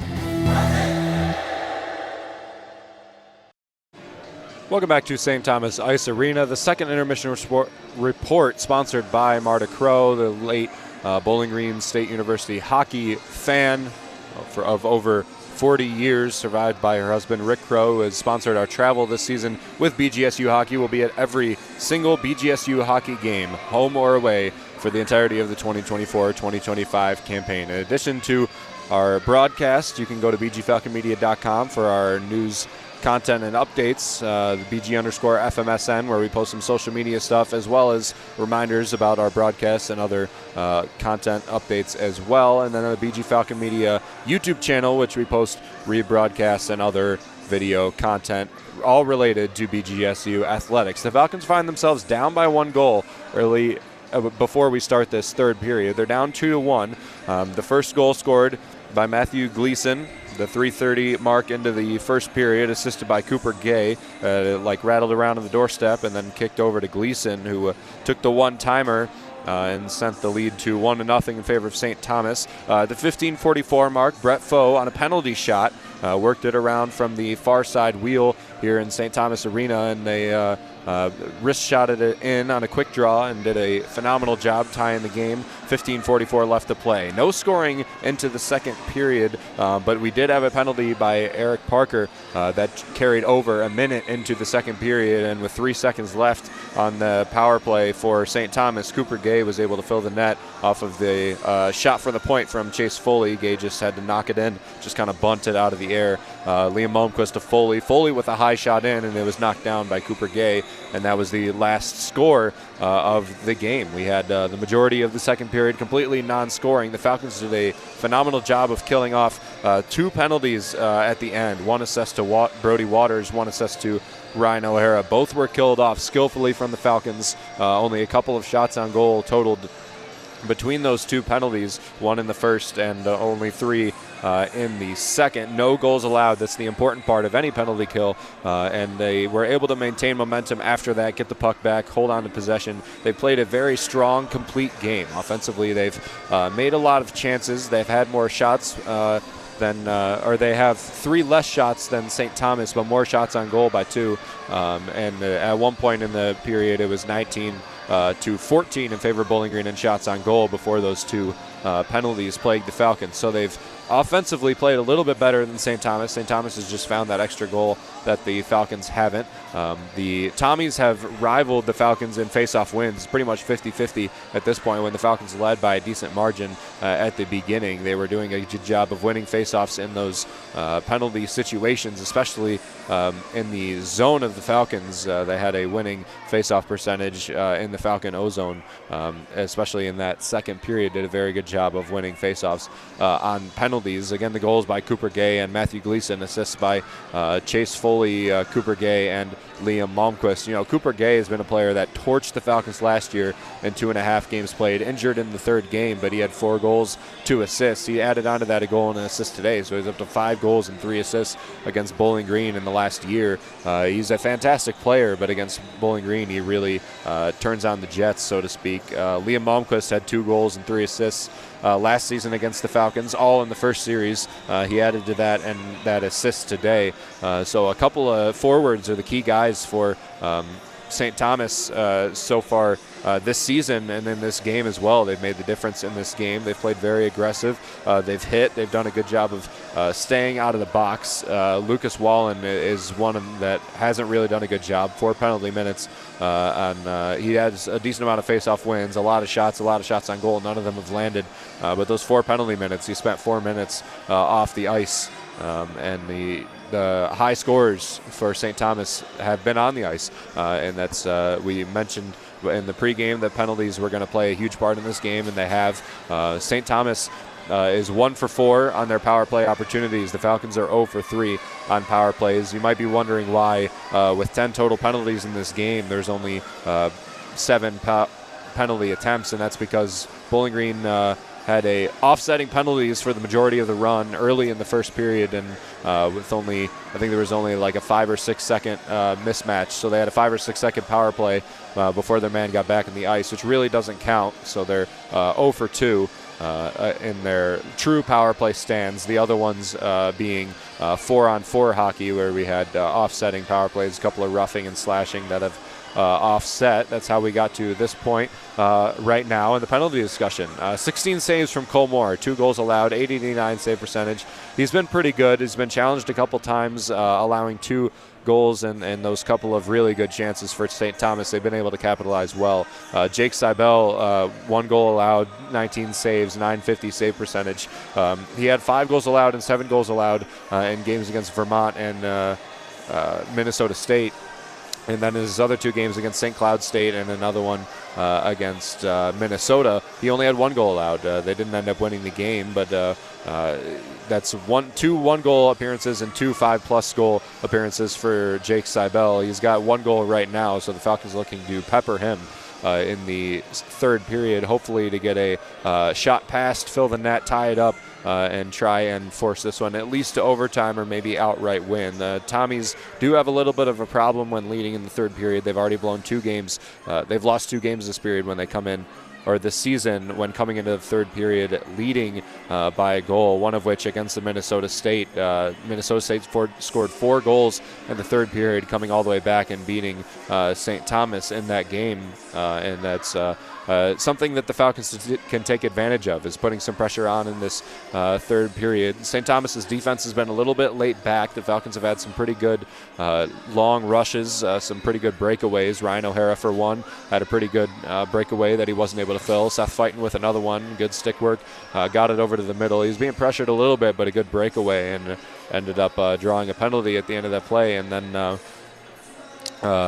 Brett Foe with another breakaway, and he was interfered with. The penalty was called, and the Falcons opted for the penalty shot, which resulted in a goal. Not a power play goal necessarily, but a goal for the Falcons nonetheless. We don't care how they get them.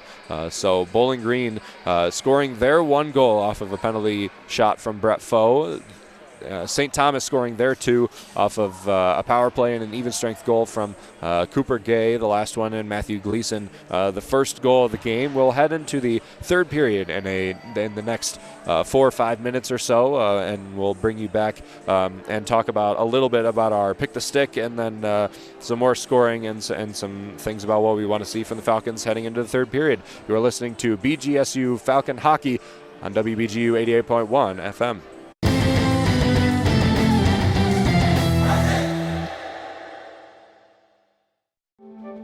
You took the first step and quit smoking, but even former smokers may still be at risk for lung cancer. That's why SaveByTheScan.org wants you to know about a new low-dose CT scan that can detect lung cancer early. It takes only 60 seconds and could save your life. You took the first step, now take the next. Visit SaveByTheScan.org for a simple quiz to see if you're eligible and talk to your doctor about screening. SaveByTheScan.org is brought to you by the American Lung Association's Lung Force Initiative and the Ad Council.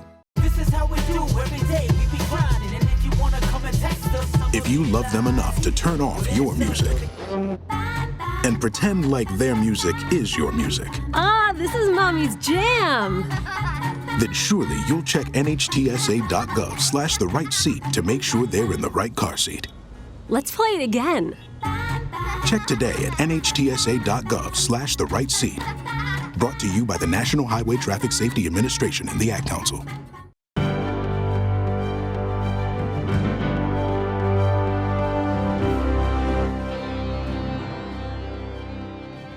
BGSU men's soccer capped off the regular season with 4 players earning end-of-the-season awards in the Missouri Valley Conference.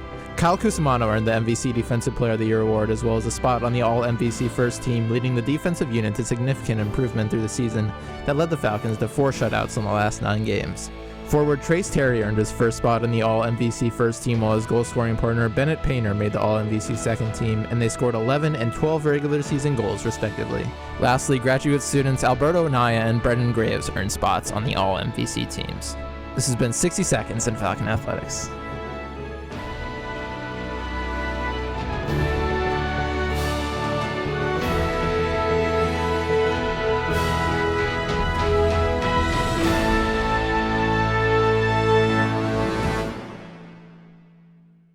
Some of the best sounds you'll ever hear are generic, safe, effective, even money-saving, just like FDA-approved generic drugs. Even if they don't come in the exact same color or shape as their brand name equivalents, they have the same key ingredients and go through a rigorous review process. Talk to your doctor or pharmacist today and visit fda.gov/generic drugs. Generics are safe, effective, and can save you money. You'll like the sound of that.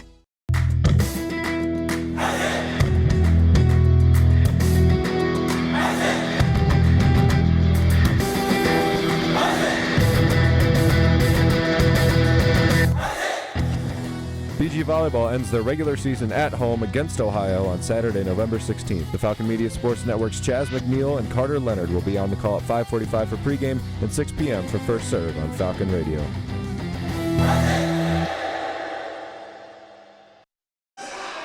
Bowling Green and St. Thomas back on the ice. The Tommies lead 2-1 over the Falcons heading into this third period in the St. Thomas Ice Arena in Mendota Heights, Minnesota. Bowling Green hockey with their first CCHA away series of the season. The Falcon Media Sports Network and myself, Ben Korak, here with them, and we will be all season covering BGSU hockey. Every single BGSU game will have a broadcast on WBGU 88.1 FM by the Falcon Media Sports Network, and hopefully myself for all of those as well. For BGSU athletic sports news and updates, go to bgfalconmedia.com or BG_FMSN on Twitter, as well as the BG Falcon Media YouTube channel, where we post rebroadcasts and video content about BGSU athletics as well. Again, 2-1. St. Thomas leads Bowling Green, looking for the Falcons to obviously get a goal in this game, tie it up, get a couple, take the lead over St. Thomas.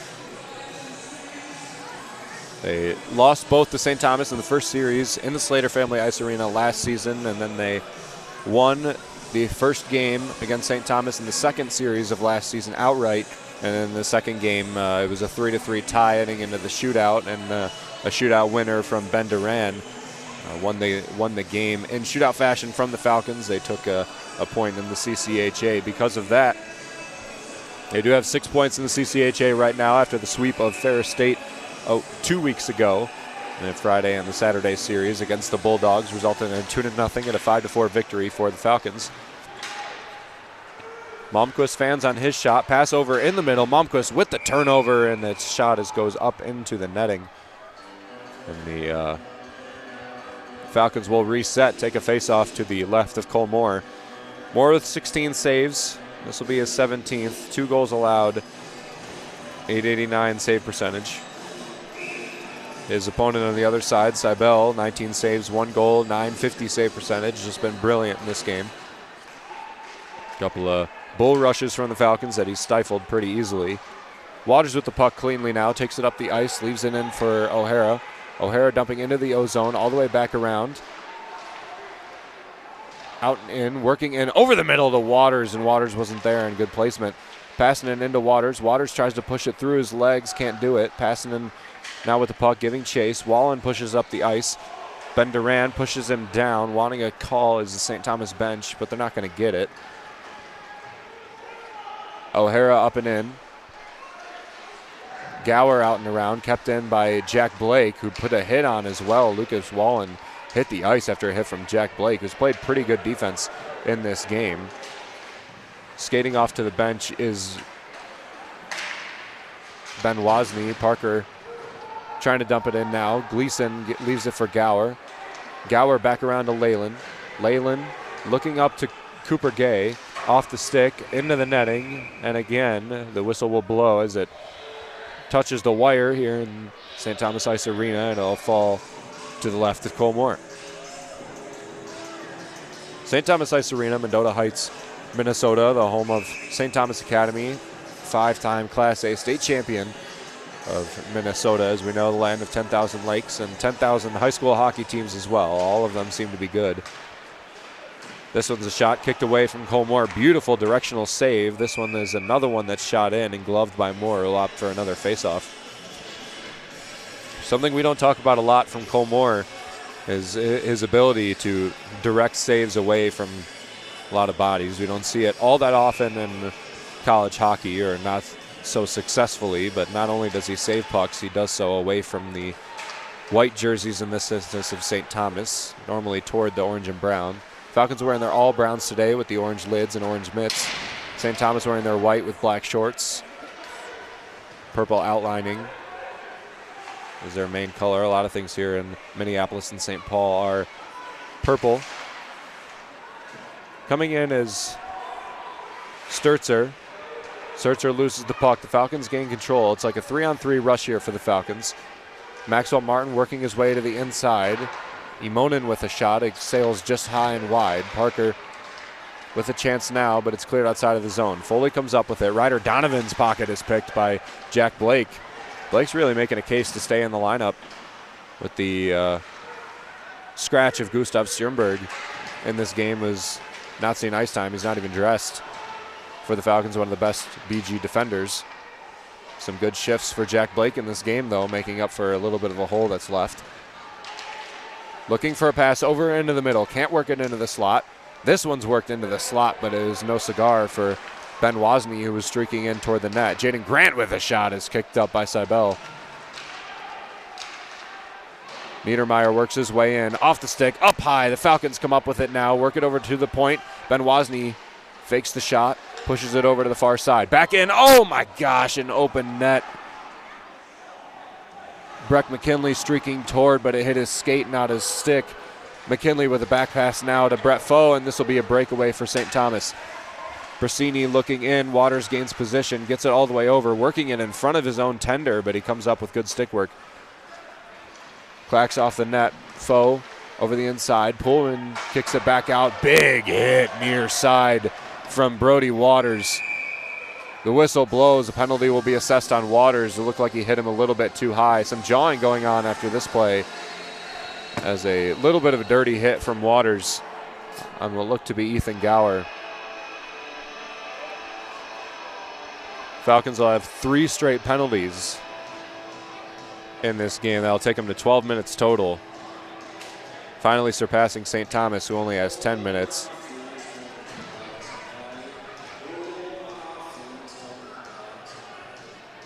Waters already has 2 minutes assessed to him for roughing.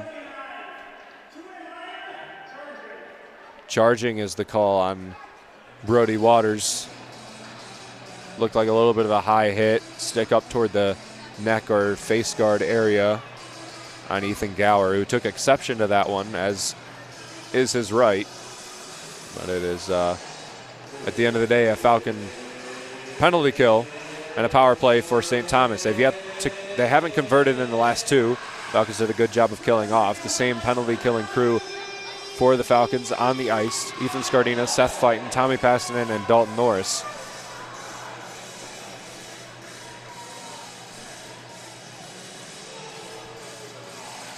Scardina for the faceoff. Wallen, his opponent, the junior out of Woodbury, Minnesota. 3 goals, 4 assists so far in the season. Foley takes it out and around, working it into Wallen. Wallen back out to Malmquist. Malmquist puts it away to Fighton. Fighton with a nice streak down here on the ice, working it in and around, and Seibel covers it up, drops it down in front of him, and then finally gloves it at the end of that play. A rush for Seth Fighton, who isn't the ideal forward for a one-on-one situation for the goaltender, but that's what they had. Defense is key in penalty kills. The Falcons, Ben Duran, the centerman, will take the face-off. Quinn Emerson, Eric Parker, and Ben Wozni to join him. Looking for an offensive stand here. Waste some more time. 1:46 left to play, and the man disadvantage for the Falcons.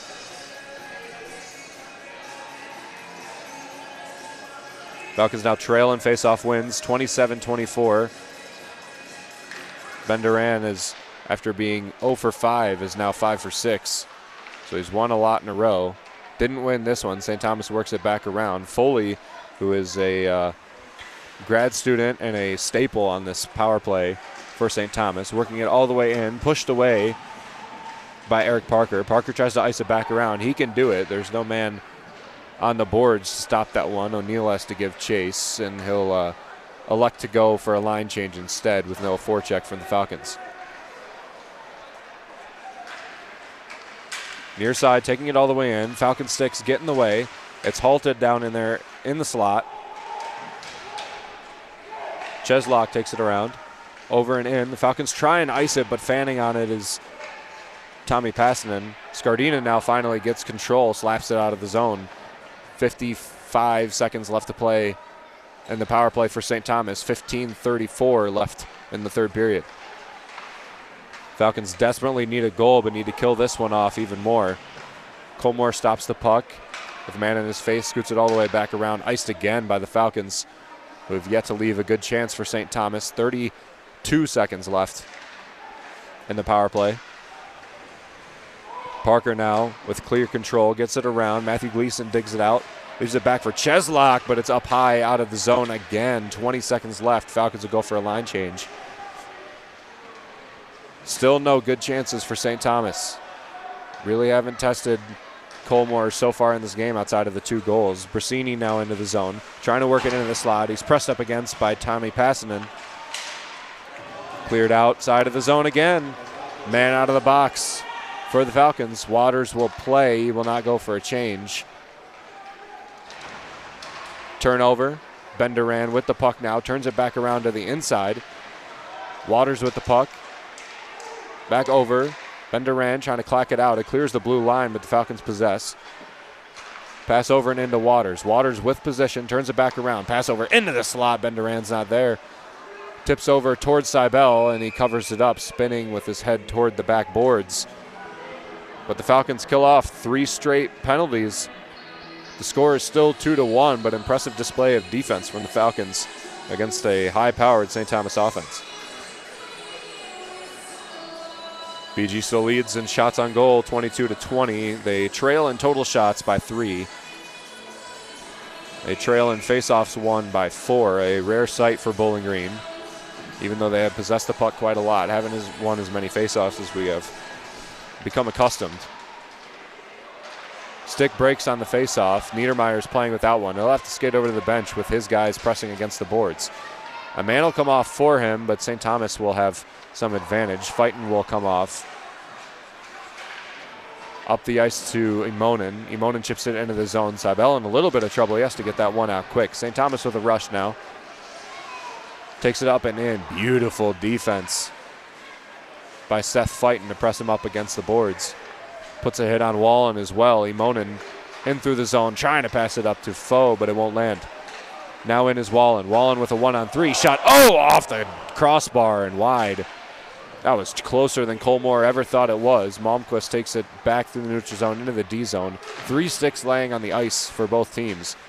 One in shape, one of them shattered. Scardino with the puck into Parker. Parker off the glass to Niedermeyer. Niedermeyer pass across his own blue line to Blake. Jack Blake up and through. Niedermeyer turns it back around, goes to defend Cooper Gay. A slap from Niedermeyer turns the puck over. Zonka on the near side. Shot is gloved by Seibel. Is going to be wide anyway, but he'll out for a faceoff. 2-1. St. Thomas leads Bowling Green. 13 minutes left to play in the third period. Falcons have played outstanding defense in this game. The offensive production isn't where you would like it to be, with the only goal coming from a penalty shot from Brett Foe later in the first period, 15:44 into the first period to be exact. Duran for the faceoff against Gleason. Won by the Falcons. Passanen tries to keep it in, but it clears outside the blue line. He wears a hit. Luke Leyland comes up with it now. Gets it over to Sturzer. Sturzer to Norris. Norris back around to Maxwell Martin, but it's just a little bit long. Chase Peters working it back around. Sturzer can't hold on. Norris now up to Martin. Martin, oh, what a big hit near side. Fight will break out in front of the Falcon bench. Matthew Gleason just unloaded upon Maxwell Martin. He's up and attacking verbally, so at least we know he's okay. See if that was. It was not Matthew Gleason. It was number 6, Jake Ratzlaff, who just absolutely blew up Max Martin. And a warning will be just a verbal warning, not a true warning, will be given to the Falcon bench. That hit was massive in front of the sea of orange and brown in front of the bench. Everyone stood up with their hands in the air at the end of that. And the play is under review for a potential major penalty against Jake Ratzlaff, which would be huge for the Falcons. We'll take a step back while they look at this. 12:34 left to play in the third period. 2-1 St. Thomas over Bowling Green on WBGU 88.1 FM.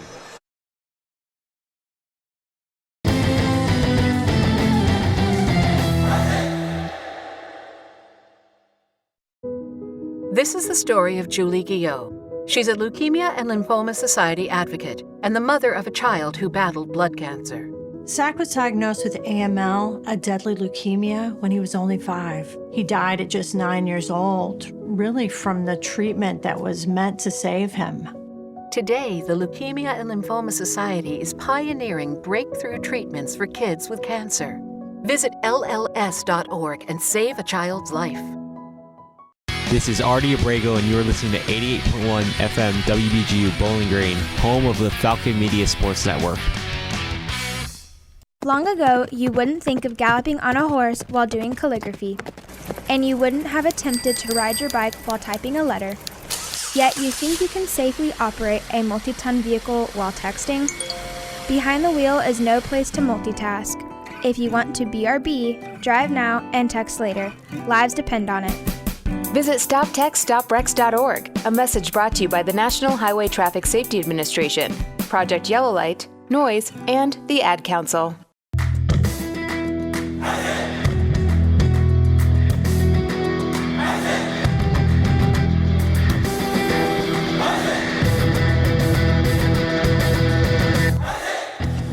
BGSU women's basketball travels on the country roads to face off against West Virginia on Tuesday, November 19th.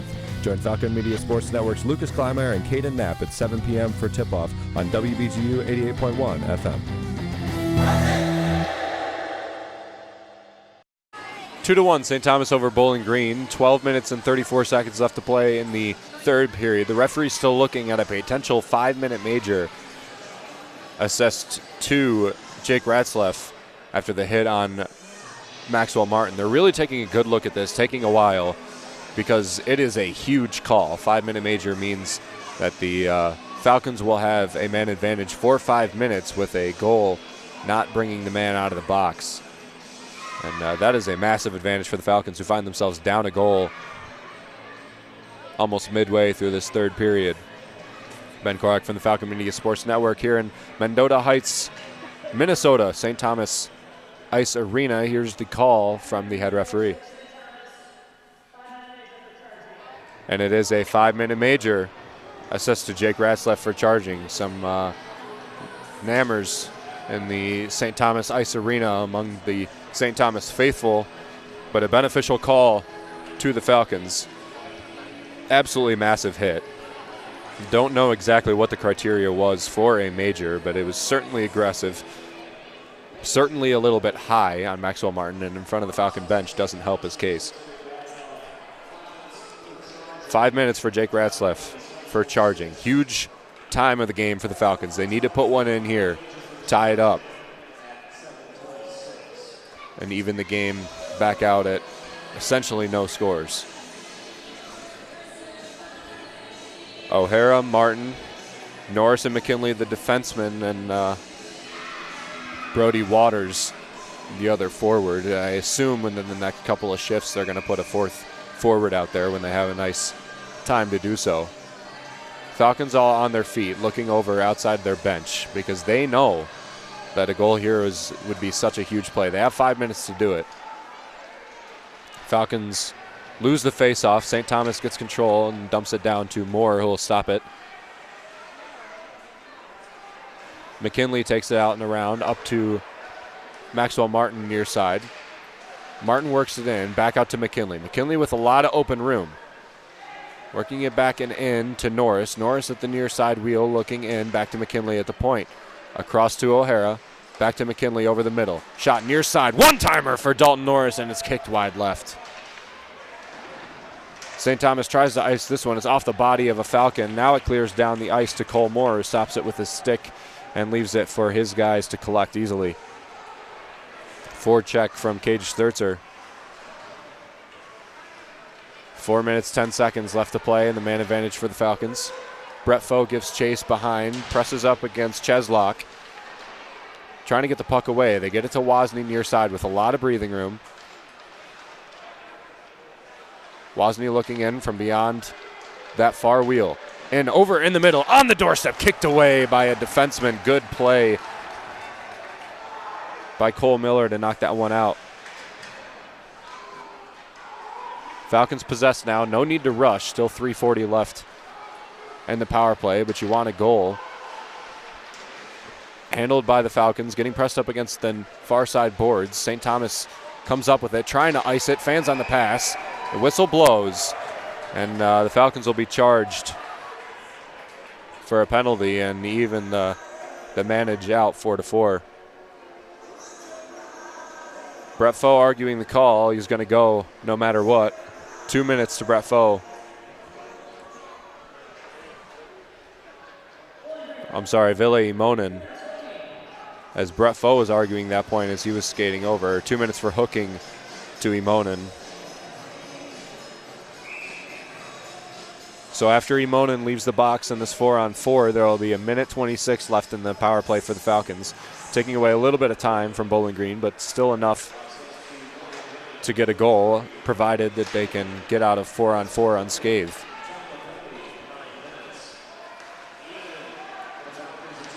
Chase Foley up and in through the zone. Offensive defenseman is present on a lot of power plays. Quinn Emerson with the steal now. Foley dumps it back into the zone without possession. Norris behind, taking it out from the left of his tender. Mid-ice hit on Ben Duran. Pass across to Parker. Parker back to Emerson. Emerson on the 4-on-4, up the near side. The junior leaves it for Parker. Parker can't keep it in. Emerson was getting his stick held. McKinley maintains it in the neutral zone. They'll take it back out.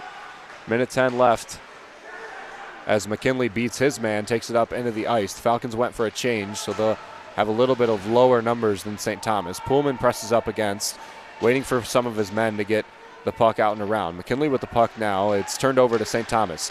Up into the ice. Matthew Gleason with a breakaway here. Good defense from the Falcons. Ben Wozni keeps the stick in the way. One-timer over the middle to Sturzer. And he's covered up by Cole Moore, face-off to his left. 51 seconds left. And the penalty to Ville Imonen, and after that, a minute 26. So we will take a second to take our media timeout. 2 for St. Thomas, 1 for Bowling Green. 9:50 left to play in the third period. 2 penalties being assessed on WBGU 88.1 FM.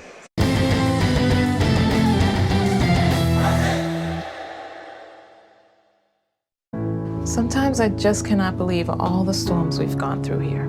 I can only hope that we'll be able to leave this house to you one day, baby. You're our legacy. Planning for these disasters will make sure we're safe and is the best way to protect that legacy. Protect your legacy. Visit ready.gov/plan for the tools and tips you need to start your emergency preparedness plan today. Brought to you by FEMA and the Ad Council.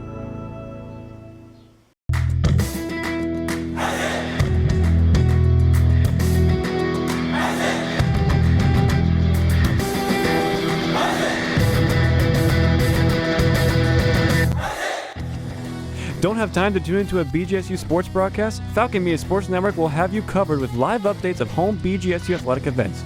To follow along, head over to @BG_FMSN on Twitter X.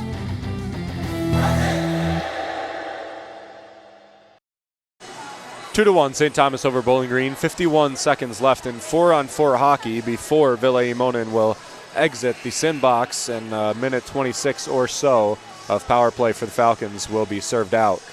It's a prime opportunity for the Falcons to get a goal, provided they can kill off this 4-on-4 or score their own goal in this 4-on-4.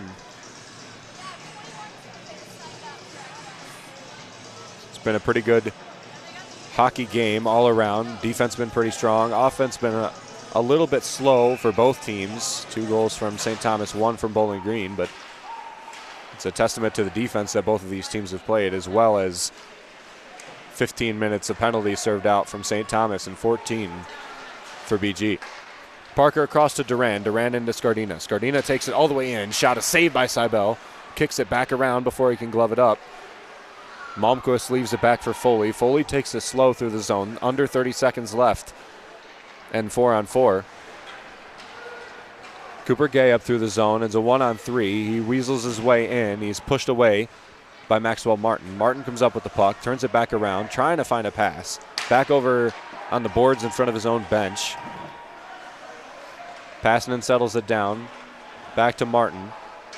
Martin up with 5 seconds left in 4-on-4. St. Thomas with the puck now. Pancakes it over. The Falcons will hold possession. On icing will be the call as Imonen exits the bench, so the Falcons will get a change for him. They will not elect for a change of anybody else. Waters, Maxwell Martin, Ryan O'Hara, Dalton Norris, and Breck McKinley on the ice now for Bowling Green. Imonen off, Waters on. BG needs a goal here. Norris with the puck now, far wheel, working his way around. He's pressed up by Pullman. Waters with the puck, trying to get it out to McKinley. McKinley gets it across. O'Hara looking in, back to McKinley. McKinley with a slap shot, he fills it! Breck McKinley from the point, puts it in. Tie game, 2-2. Beautiful shot by Breck McKinley from between the wheels, far out on the point. Puts it past the left-handed glove of Jake Seibel, beats him for the second time today.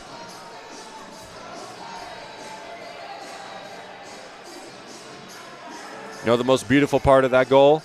Minute 9 left to play on that power play for Bowling Green. They still have a 5-on-4 advantage even with the goal. Another good opportunity to take the lead here. Dalton Norris out and around. It'll be picked up by Maxwell Martin. Martin loses it to Peters. Carson Peters out and around. From behind his goaltender, still fighting for it out and behind. The Falcons kick it around to McKinley. McKinley forces it all the way back in. Settled down by Martin. Martin's still fighting. He tries to get his stick out there to stop it. It's iced up, but saved.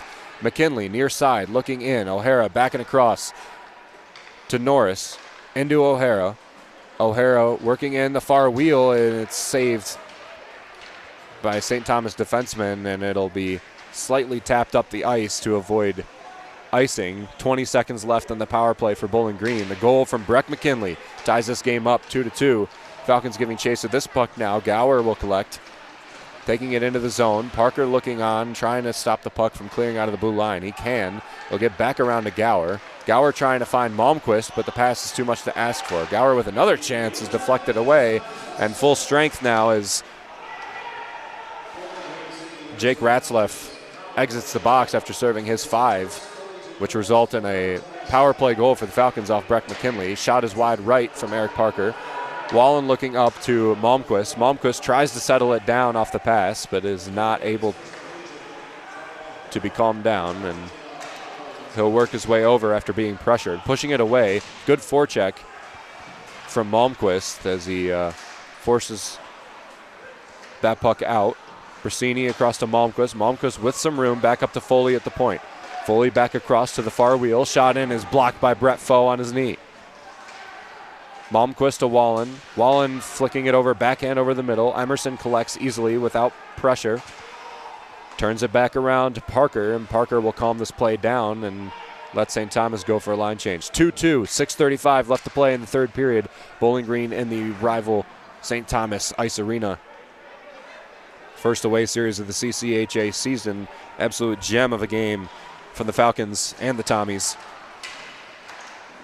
Up to Fighton. Fighton can't hold on. Scardina giving chase. Catches 2 bodies. Fighton catches one now. Cheslock tries to get it away. It's over in front of the net. Kept in by McKinley. McKinley working near side. Shot over. Almost tipped away by Seibel, but it stays on the doorstep. He'll cover it up. And Cheslock and Fighton get tangled up at the end of that play.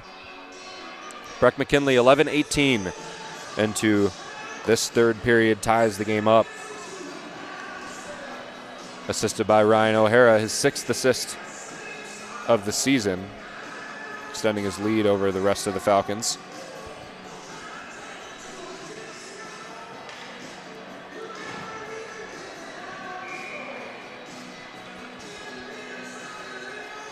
Kabanoff on the ice for the Falcons. It's been a while since he's had a shift. Ben Duran, the same thing, but a lot of that was technically power play on that 5-minute major assist to Ratzlaff. So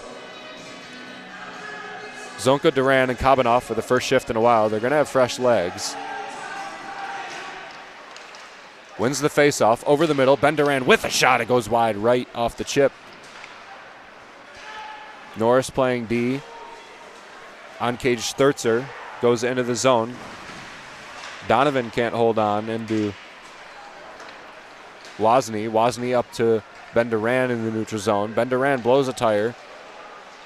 Zonka presses up. Duran across over the middle into the slot, but he wasn't looking. There was nobody there for the Falcons. Sturzer intercepts. Fire up the ice, gloved by Cole Moore. He'll opt for a faceoff and to shut this play down.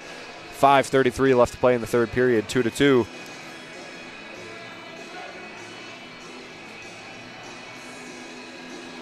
Absolutely massive penalty by Jake Ratzlaff. Turned the tide of this game. It was a strong defensive effort from St. Thomas. Didn't look like the Falcons were going to be able to beat him, but you give them 5 minutes of man opportunity, and they're going to be able to fill one eventually. Falcons with that power play goal up to 1 for 5 on power plays, tying St. Thomas in their 1 for 5. These teams have played so tight so far this season. Niedermeyer over the middle in the slot, and nobody was there to collect it. Passing in into Imonen. Imonen off of 2 sticks and up high into the rafters of St. Thomas Arena.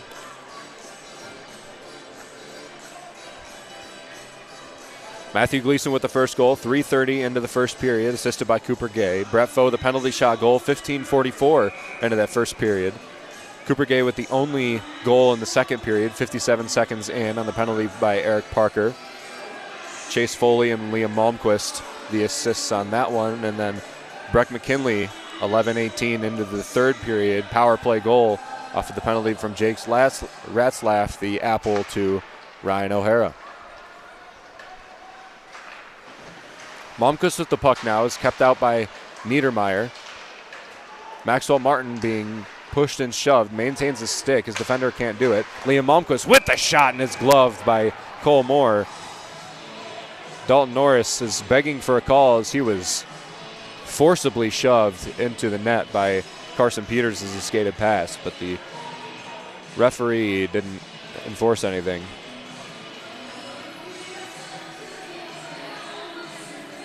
Falcons really jawing at that referee, really wanting a call. Didn't see it at the end of that play, but I did see the net come off of its hinges. 28 shots on goal for the Falcons, 24 for St. Thomas, pretty tight. 41 shots total, tied for each team. 21 saves for Cole Moore, 26 for Jake Seibel. Both tenders with a fantastic game. One of the best hockey games, BG hockey games I've seen. Kind of a complete game, do it all. Offense has been there, defense has definitely been there. We've got penalties, got a lot of action. Hit mid-ice on Brody Waters. Open in the middle. Shot is saved from Cole Moore. Kicked away. What a play to get that one out by Cole Moore. Shut the door on that play as soon as it opened. Tommy Passanen collects now. Over into Waters. Waters pass off the far boards. This one might be an icing, and it is, skating right past the goal of Seibel. 4:30 left in the third. 2-2.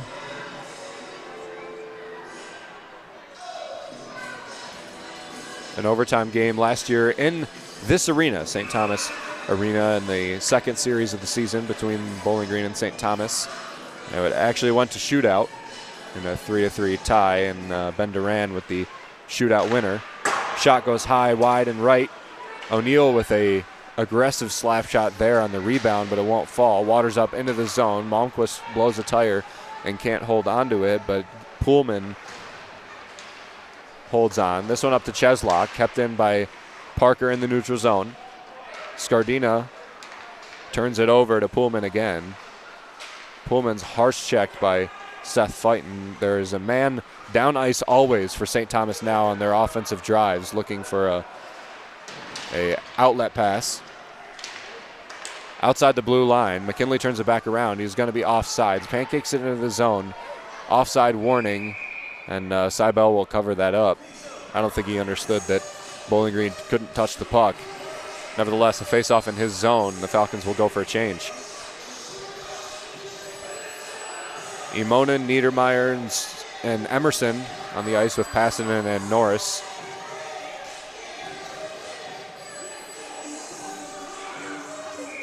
Just outside the neutral zone. 2-2, 3:45 left to play in the third. First of a two-game series tomorrow, 7 p.m. Eastern Standard Time, 6 p.m. Central Time here in Mendota Heights, Minnesota. Back around, Niedermeyer's not there to collect the pass. Up to Gower. Gower into Sturzer. Searcher tries to cross it into the slot, but it's left for Luke Leyland. Leyland's pressed up by Imonen, who pushes him down to the ice. Dalton Norris gets pressed up now, but Imonen retrieves off his block, gets the puck back around to Norris. Norris leaves it for Niedermeyer. Niedermeyer was being slightly held. Couldn't get the puck cleanly enough. It'll kick into the D zone of St. Thomas. They'll collect. Sturzer is pressed up by O'Hara, who tries to force the puck free. Brasini pushes it in. Duran back to Parker. Parker settles it down. And to Wozni. Wozni up the middle of the ice to O'Hara. O'Hara with a breakaway. This could be it. Through the slot. The shot is saved by Seibel and taken away by St. Thomas. Ryan O'Hara with 2 drives in this game. Neither one of them land.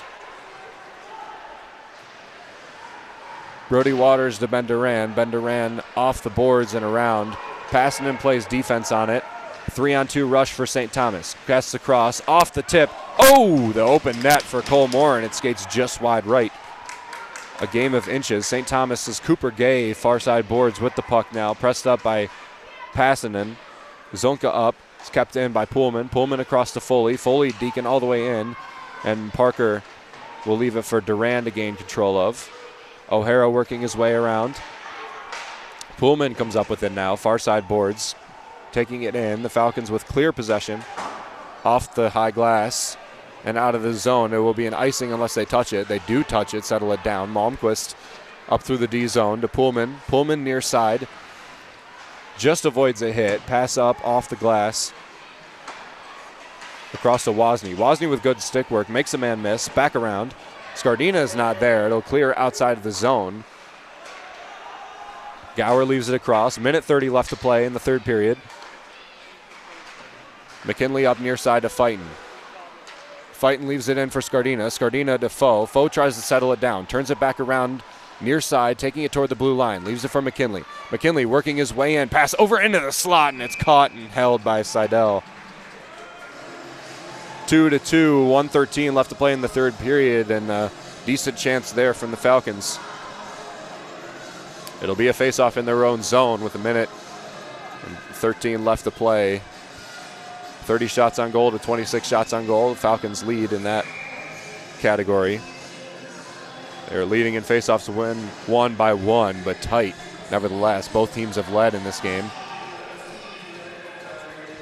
Face-off will be Monin. He wins this face-off. Niedermeyer collects, back in and around. Emerson going for the body against Quentin Pepper. First line forward. This one's a shot in, gloved by Seibel. Dalton Norris with a nice high cursory shot there, hoping for a tip-in or a rebound.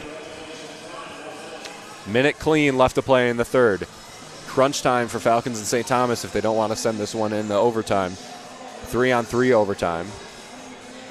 First overtime, well, second overtime of the season for the Falcons. The other one, Rochester Institute of Technology in New York. Ben Duran way across. Cheslock tries to hold on. Malmquist up into the neutral zone. Parker holds on back into the D zone of St. Thomas, but Pullman will come up with it. Up into the neutral zone, Lucas Wallen. Wallen up. Moore stops it. Flicks it back for Parker. Parker up to Passanen. Passanen to Duran. Duran with his stick off the boards and up to St. Thomas. 32 seconds left in the third period. Foley leaves it in for Malmquist. Chipped up into the netting by Cole Moore. And we'll have another stoppage. 26 left in the third period. 2-2 the score.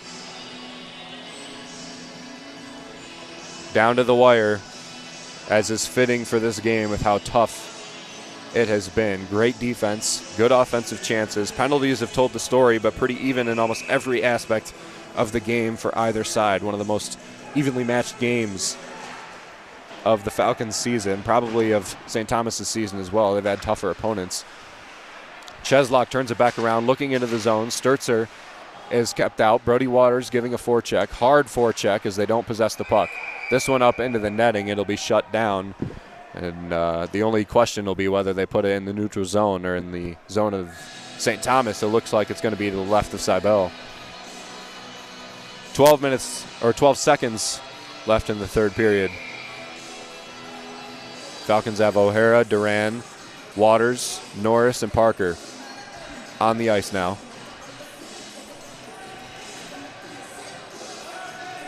Duran for the faceoff.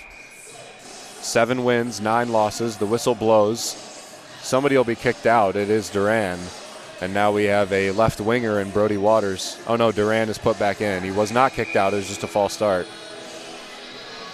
Very low chance of them winning the faceoff if Waters is in the circle. Duran now for the faceoff. Biggest one of the game for the Falcons. Won by Bowling Green. It's no puck. Chase Foley up into the zone. Brasini can't hold on. And time will expire here in the third period with a 2-2 score, and we will head to overtime in the St. Thomas Ice Arena. Bowling Green ties it up with a goal from Breck McKinley, 11-18 into that third period, assisted by Ryan O'Hara. Sends this one into 3-on-3, 5-minute overtime. We'll take a step back just for a few moments on WBGU 88.1 FM.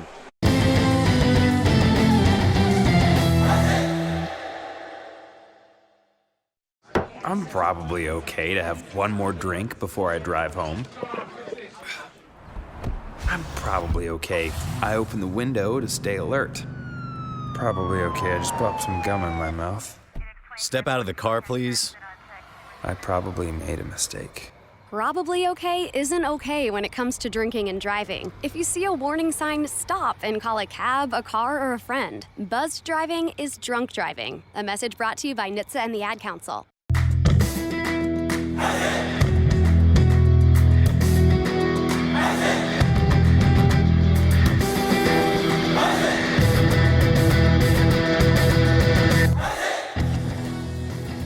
To listen to replays of recent Falcon Media Sports Network's broadcasts, tune in to WBGU 88.1 FM every weekday morning from midnight to 3 a.m.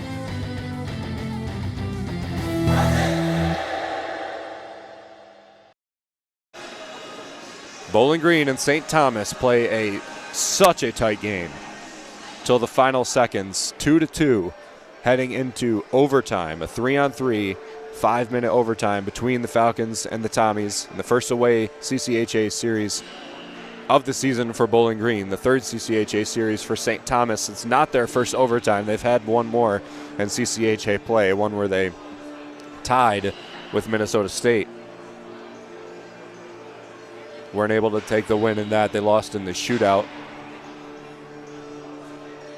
Time expiring on the timeout. We'll see who the Falcon picks will be for this power play. It looks to be Ben Duran, Ryan O'Hara, and Ben Wozni. It's Malmquist, Wallen, and looks to be Chase Foley, who's been probably one of the best players on the ice for either team. Chase Foley's been outstanding this game, playing almost every power play, every 4-on-4. Not so much defensively, but he's been an offensive mastermind. Kicked away from Duran. Ryan O'Hara will leave it back into the zone of the Falcons. 3-on-3, 5-minute overtime. Next score wins. Sudden death format. Up and through the zone is Ben Duran.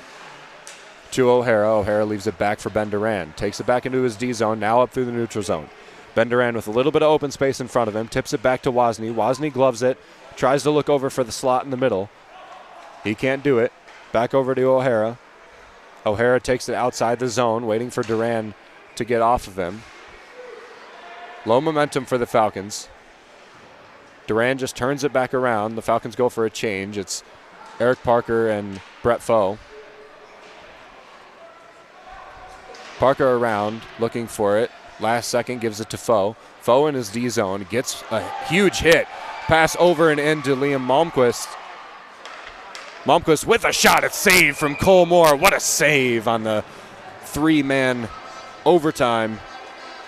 Such a clutch save from the sophomore tender. 4 minutes left to play in overtime. 2-2 still the score. Next goal wins. Cooper Gay, Matthew Gleason, and Chase Cheslock, the skaters for St. Thomas. Cheslock with a chance now. He's got some open ice. The shot is just high. Cooper Gay gloves it, tries to throw it down in front of Cole Moore, but he can't do it. Back around to Cheslock. Cheslock working his way outside the point, waits for his guys to get set back up. Takes it back into his D zone. Over to Gleason. Gleason turns it over to Brett Foe. Brett Foe with a little bit of a breakaway. Chase Cheslock. Oh, it's tipped up by Seibel. Good play to get his stick out there in the lane and take it away from Brett Foe. Scardina turns the puck over. Norris handles. 3:25 left in the overtime. Gleason will go for a line change.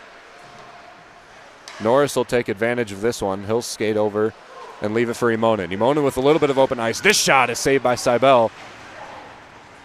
Imonen looking for a pass, working it back around, taking it all the way in himself, trying to weasel it in. It's on the doorstep, tried to be pushed in by Niedermeyer. This will be a 2-on-1 breakaway. Near side, over and across, and he missed Cage Sturzer.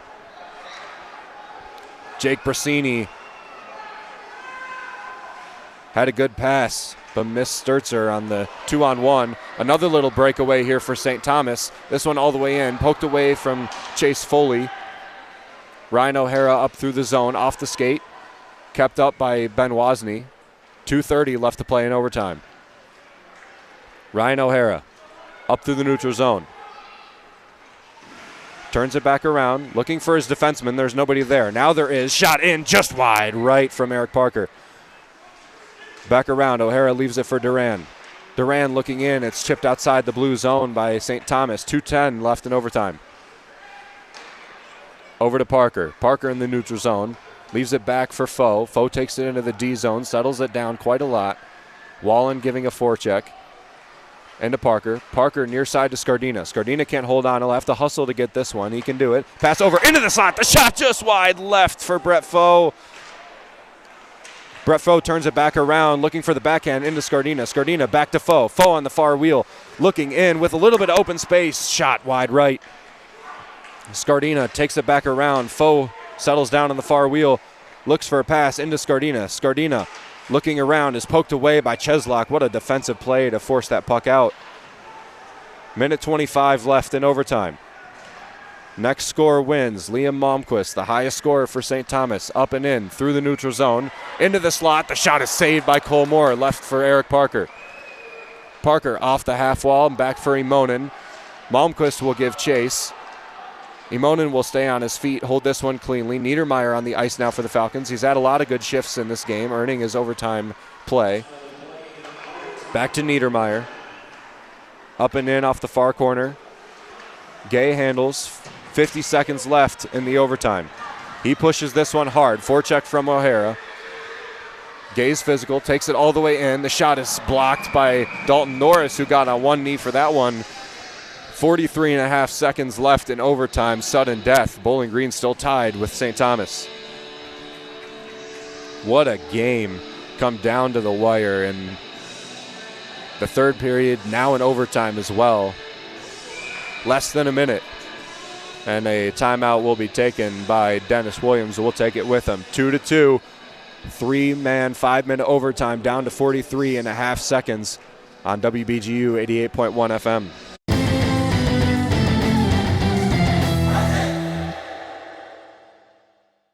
Not completing high school is more of a social thing than it was an academic thing. Even though all these years have passed, I still had that longing to have my diploma. At age 30, Carissa finished her high school diploma. If you're even considering getting your high school diploma, you can do it.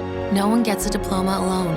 If you're thinking of finishing your high school diploma, you have help. Find free adult education classes near you at finishyourdiploma.org. That's finishyourdiploma.org. Brought to you by the Dollar General Literacy Foundation and the Ad Council.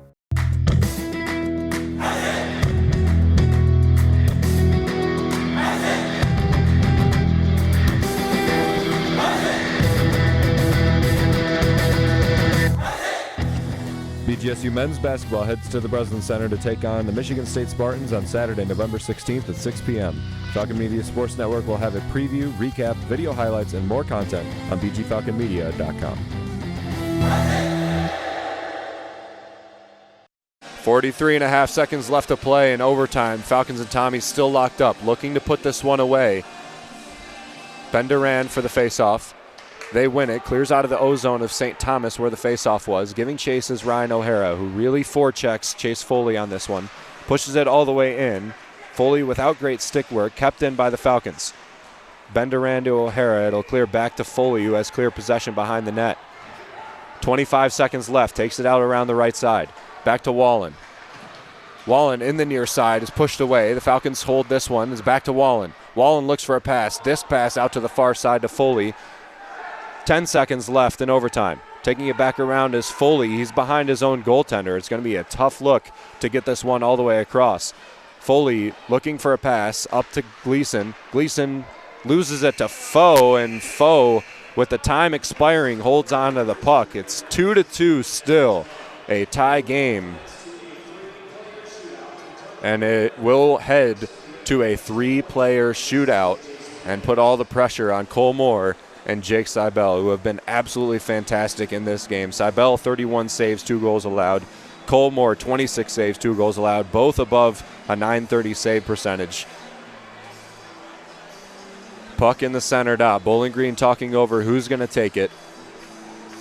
Shades of last season when in the second game against St. Thomas, or the fourth game against St. Thomas, second series here in the St. Thomas Ice Arena,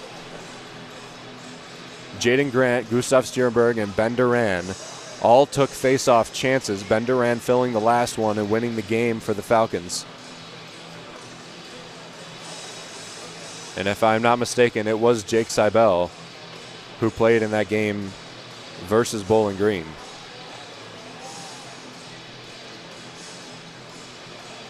What a absolutely fantastic game between St. Thomas and Bowling Green. Shots 50 for St. Thomas, 49 for Bowling Green, 28 for St. Thomas, 33 for Bowling Green in shots on goal. Faceoffs won. Bowling Green leads 38-34, but a couple of lead changes in there. 12 block shots for Bowling Green, only 3 for St. Thomas, but 2 goals for BG, one on a penalty shot, and one from Breck McKinley, assisted by Ryan O'Hara. 2 for St. Thomas. Matthew Gleason assisted by Cooper Gay, and then Cooper Gay assisted by Chase Foley and Liam Malmquist in the second period. That's how we got to this point. Now we'll see who's going to take the shots for St. Thomas and who's going to take the shots for Bowling Green. Scardina and Brett Foe standing outside of the bench means very little, but Brett Foe is one that you can imagine would take the shootout in this case. He essentially had one earlier with the penalty shot. Liam Malmquist will be the first attempt for St. Thomas. Gets it with a lot of speed, takes it off the dot, takes it to the far side of the ice, back around the wheel, tries to feed it over, and Cole Moore locks it down. Tries the quick draw as Brett Foe did earlier, and it didn't work for him. And speak of the devil, Brett Foe out now, behind the wheel and with the dot. Circling back around. Left-handed stick, working the far side. Looking in, over the slot, shot, and it is saved by Seibel. Gives a gesture after that one, says get that out of here. 0 for 1 for both teams. It'll be Luke Leyland for St. Thomas. Takes it out far to the near side boards, working his way over into the slot, makes a move and saved by Cole Moore. Oh no, he put it in. He didn't end up filling it. He got it around the skate of Cole Moore. Nobody here in St. Thomas knew what happened. And they're going to replay this one to see if it was on the clean go or the rebound attempt. I didn't see it fill in the first time. Luke Leyland took it off the dot, skated near side, went from the near wheel to the far wheel, tried to wrap it around the leg of Cole Moore, and based on his layout, I couldn't see where the puck ended up. The referees are looking over this one to see if it was actually on the first touch that he put that one in, or is it hit Cole Moore before he got it the second time. Huge call for the referees to be making on this. St. Thomas on their second attempt.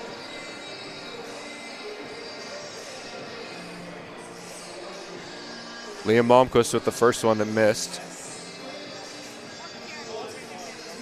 Still looking at it to try and see if it hit Cole Moore at all. If it hit Cole Moore at all, it's on a second attempt or a rebound attempt, and the goal does not count. Luke Leyland with a chance to be a hero, depending on how Bowling Green capitalizes on their next two attempts. Referee's still looking at it. Cole Moore looking over to the bench. And the same gesture that Falcon fans have come accustomed to, standing there like a puck-saving robot. Hands out to the side, elbows, of course, above the crossbar. 6'6" worth of Cole Moore standing there on the blue paint for the Falcons. Seibel skating around, looking quite nervous, expending some energy. Cole Moore looks dialed in, just standing there looking over. Has not moved in the last minute that we've been talking about him. Literally has not twitched a muscle. Referee's still looking at it. Now they take the headset off. Huge call from the referees here in St. Thomas Ice Arena.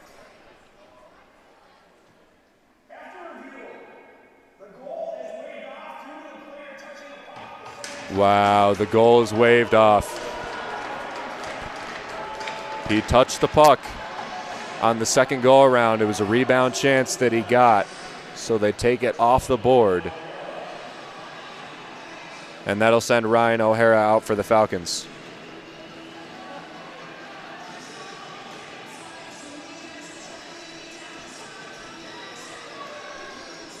Ryan O'Hara, the senior and the captain, co-captain with Ethan Scardina.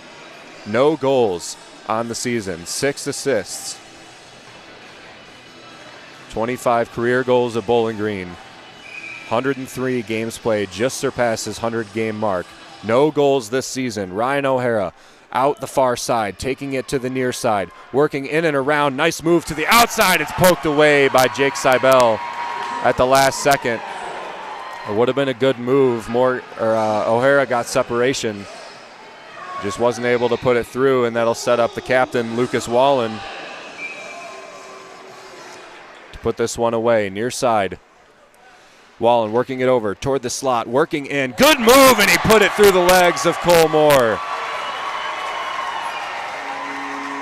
Just made Cole Moore guess which direction he was going. That little separation between the legs, and Wallen puts the only one through. So now Brody Waters for Bowling Green needs it to tie it up. Takes it off the dot, works near side wheel, pulling it back around, over and around. Good move from Brody Waters, and he fills it to tie it back up. Near side, working to the far side on the toe drag, backhand puts it in. St. Thomas will have to try another one. We are in territory here where I'm running out of my knowledge of the rules. I assume it is a sudden death.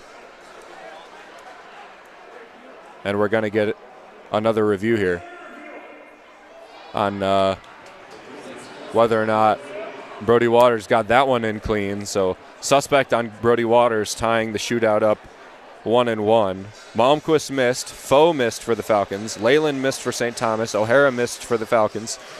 Wallen made it for the Tommies to take the lead. And then Brody Waters, if it stands, put the game on ice, at least for now.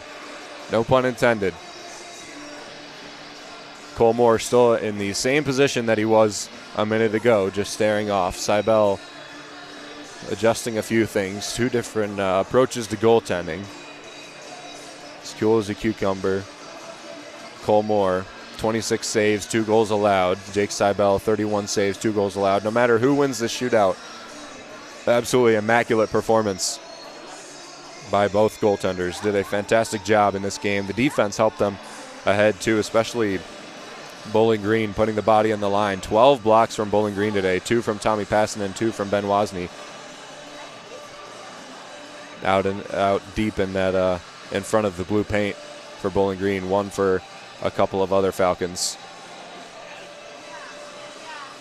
Actually, 8 other Falcons. Only 3 blocks for St. Thomas. 2 from Ryder Donovan at the point, 1 from Mason Pullman, the defenseman. They're still looking at the goal. This would be heartbreaking if they ended up reversing this one. It looked to be that Brody Waters got it clean. He made a good move, taking it near side to far side and put it in. There was no reaction from the goaltender that it hit him in any way.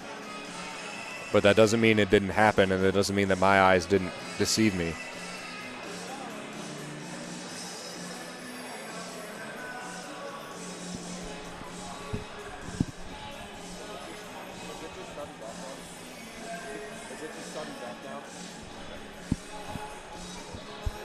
So with confirmation, it is sudden death if Brody Waters' goal stands, or shootout goal.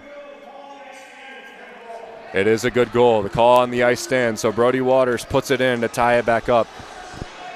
Ryan O'Neill, the junior forward out of Roseville, Minnesota, a St. Cloud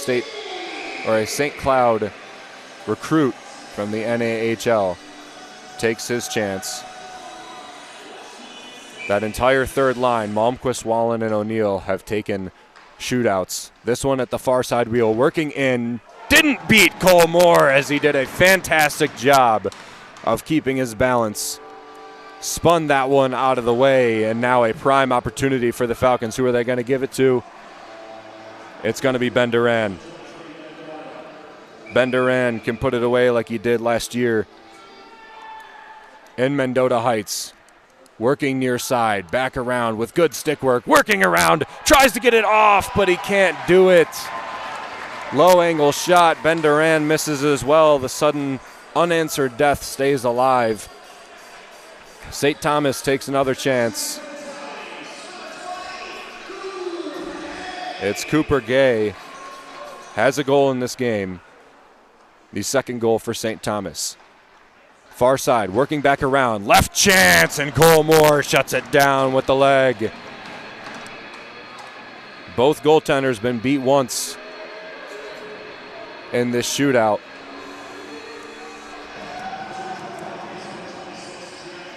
And Jack Blake, for all the glory, trying to put this one away with the puck, taking it around, far side wheel, working in with the shot, and he fills it!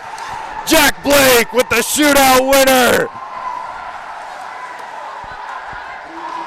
First time in the lineup this season, and Jack Blake is the hero as Bowling Green mobs him in center ice near side.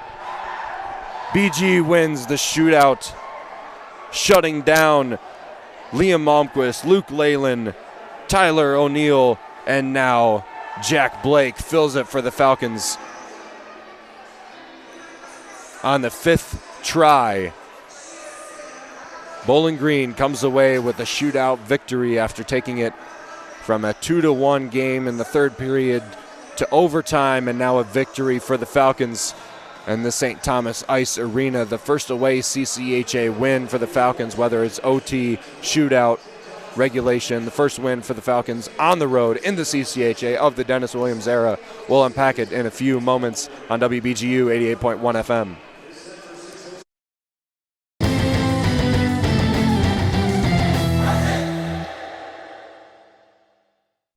To protect her home and family in a disaster, Karen was willing to wade through water, mud, and insurance paperwork. Yeah, I can do this. You go, Karen! By simply understanding and updating what her insurance covers and doesn't cover now, she'll be better prepared no matter when disaster strikes. Learn other simple ways to protect your home and family before a natural disaster at ready.gov. That's ready.gov. A message from FEMA and the Ad Council.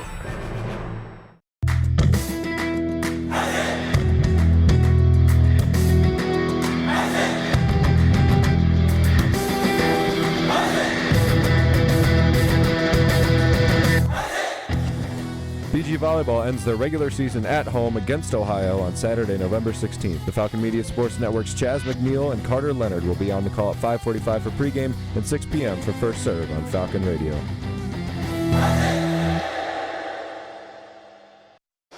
Bowling Green wins in shootout form on the 5th attempt from the Falcons. It went to the defenseman Jack Blake after Brett Foe, Ryan O'Hara, Brody Waters, and Ben Duran all weren't able to beat Jake Seibel and Ben Korak from the Falcon Media Sports Network. The Falcons win in shootout after tying it 2-2 and sending it to overtime. No score in overtime. We head to the shootout in 5 attempts in.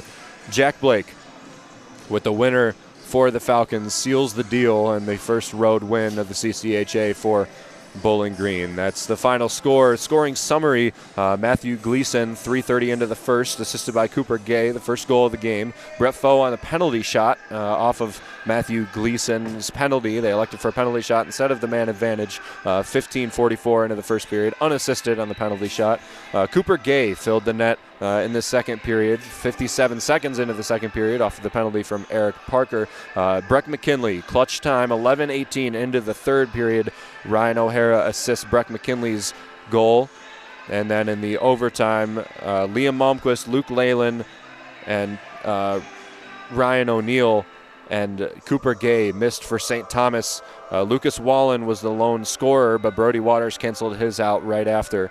Brett Foe, Ryan O'Hara, and Ben Duran all missed for the Falcons, and Brody Waters again with that score, and Jack Blake with the game winner for Bowling Green. On the side of the stats for the Falcons, again, we just read you those. The shots on goal battle was won by the Falcons, 33 33 total shots on goal for the Falcons, 28 total shots on goal for St. Thomas, 49 total shots for the Falcons, 50 total for St. Thomas, not including the shootout totals. So the Falcons won the shot on goal battle. They won the face-off battle 38-34. They won the block battle with 12 total blocks. They had lower ratings, plus minus, than St. Thomas. They had a couple of guys, 5 guys actually, that entire time on the ice that scored both goals. That Cooper Gay and Matthew Gleason are on the same line, and they both got the scores in this game. So that line was the most productive of the game for St. Thomas. Another one that I should mention is Chase Foley and Chase Cheslock. That first line of defense really showed why their first line of defense, a sophomore and a grad student, did an outstanding job both offensively and defensively in this game. Foley got an assist on the second goal, the one from Cooper Gay in the second period. On the side of the Falcons, a lot of shots spread out between a lot of players. Ryan O'Hara, Ben Duran, and Breck McKinley all had 5 shots. Ryan O'Hara had 5 shots on goal. He had a couple of good breakaway chances, just wasn't able to fill it. He was also 4-4 in the face-off dot as well with 4 penalty minutes. So an all-around pretty decent game from Ryan O'Hara, although he wasn't able to get that goal. He was able to get an assist, however. Cole Moore, 26 saves, 2 goals allowed, 929 save percentage. He was 1 for 5 in the shootout against St. Thomas when they needed him. He did a phenomenal job, especially that last one against Cooper Gay, which was setting up Jack Blake for his winner. Jake Seibel had a fantastic game, 31 saves, 2 goals, a 939 save percentage from him. Is a rebound from his last game in which he gave up 7 goals against Minnesota. He was he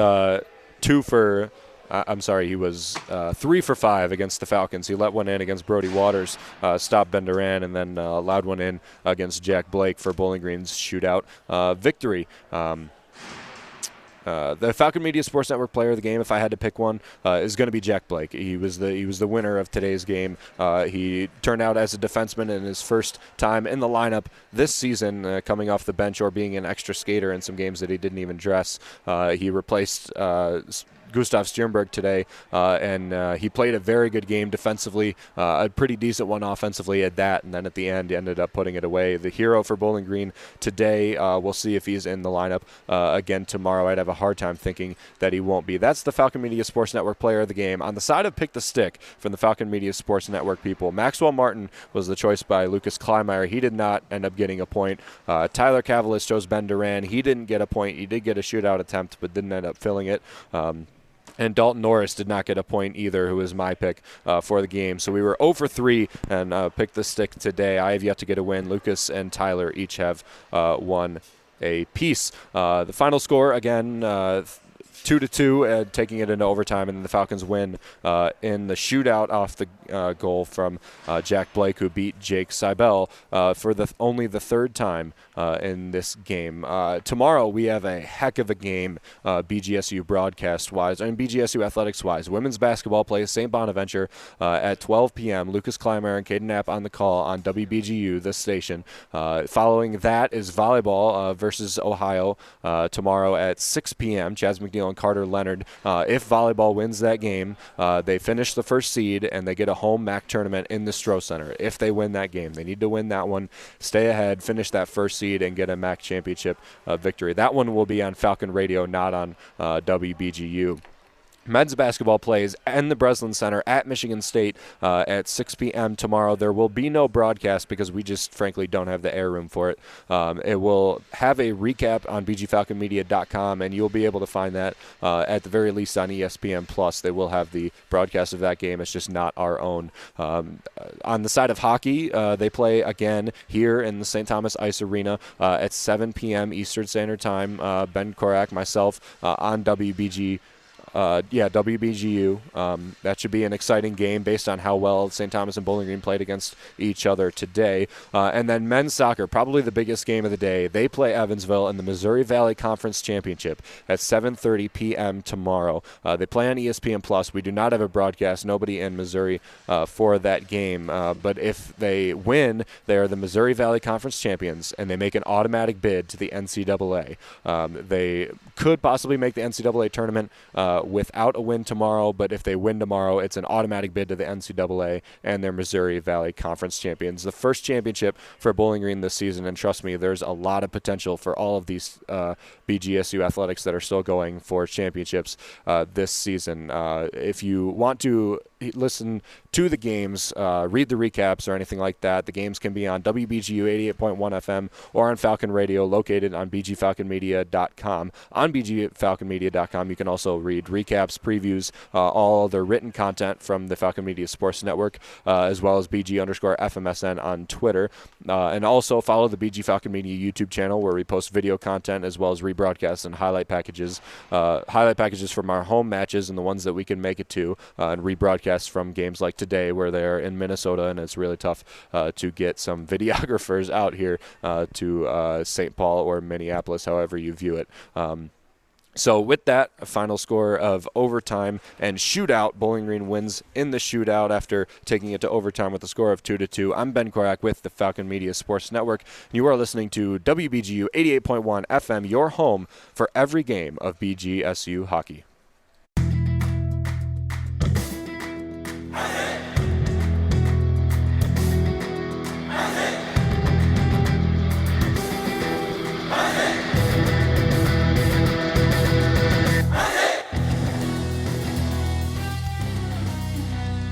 This broadcast has been a Falcon Media Sports Network production. For more BGSU sports news and updates, follow Falcon Media Sports Network on Twitter X at BG_FMSN, BG Falcon Media on Instagram, Facebook, and YouTube, and head over to bgfalconmedia.com.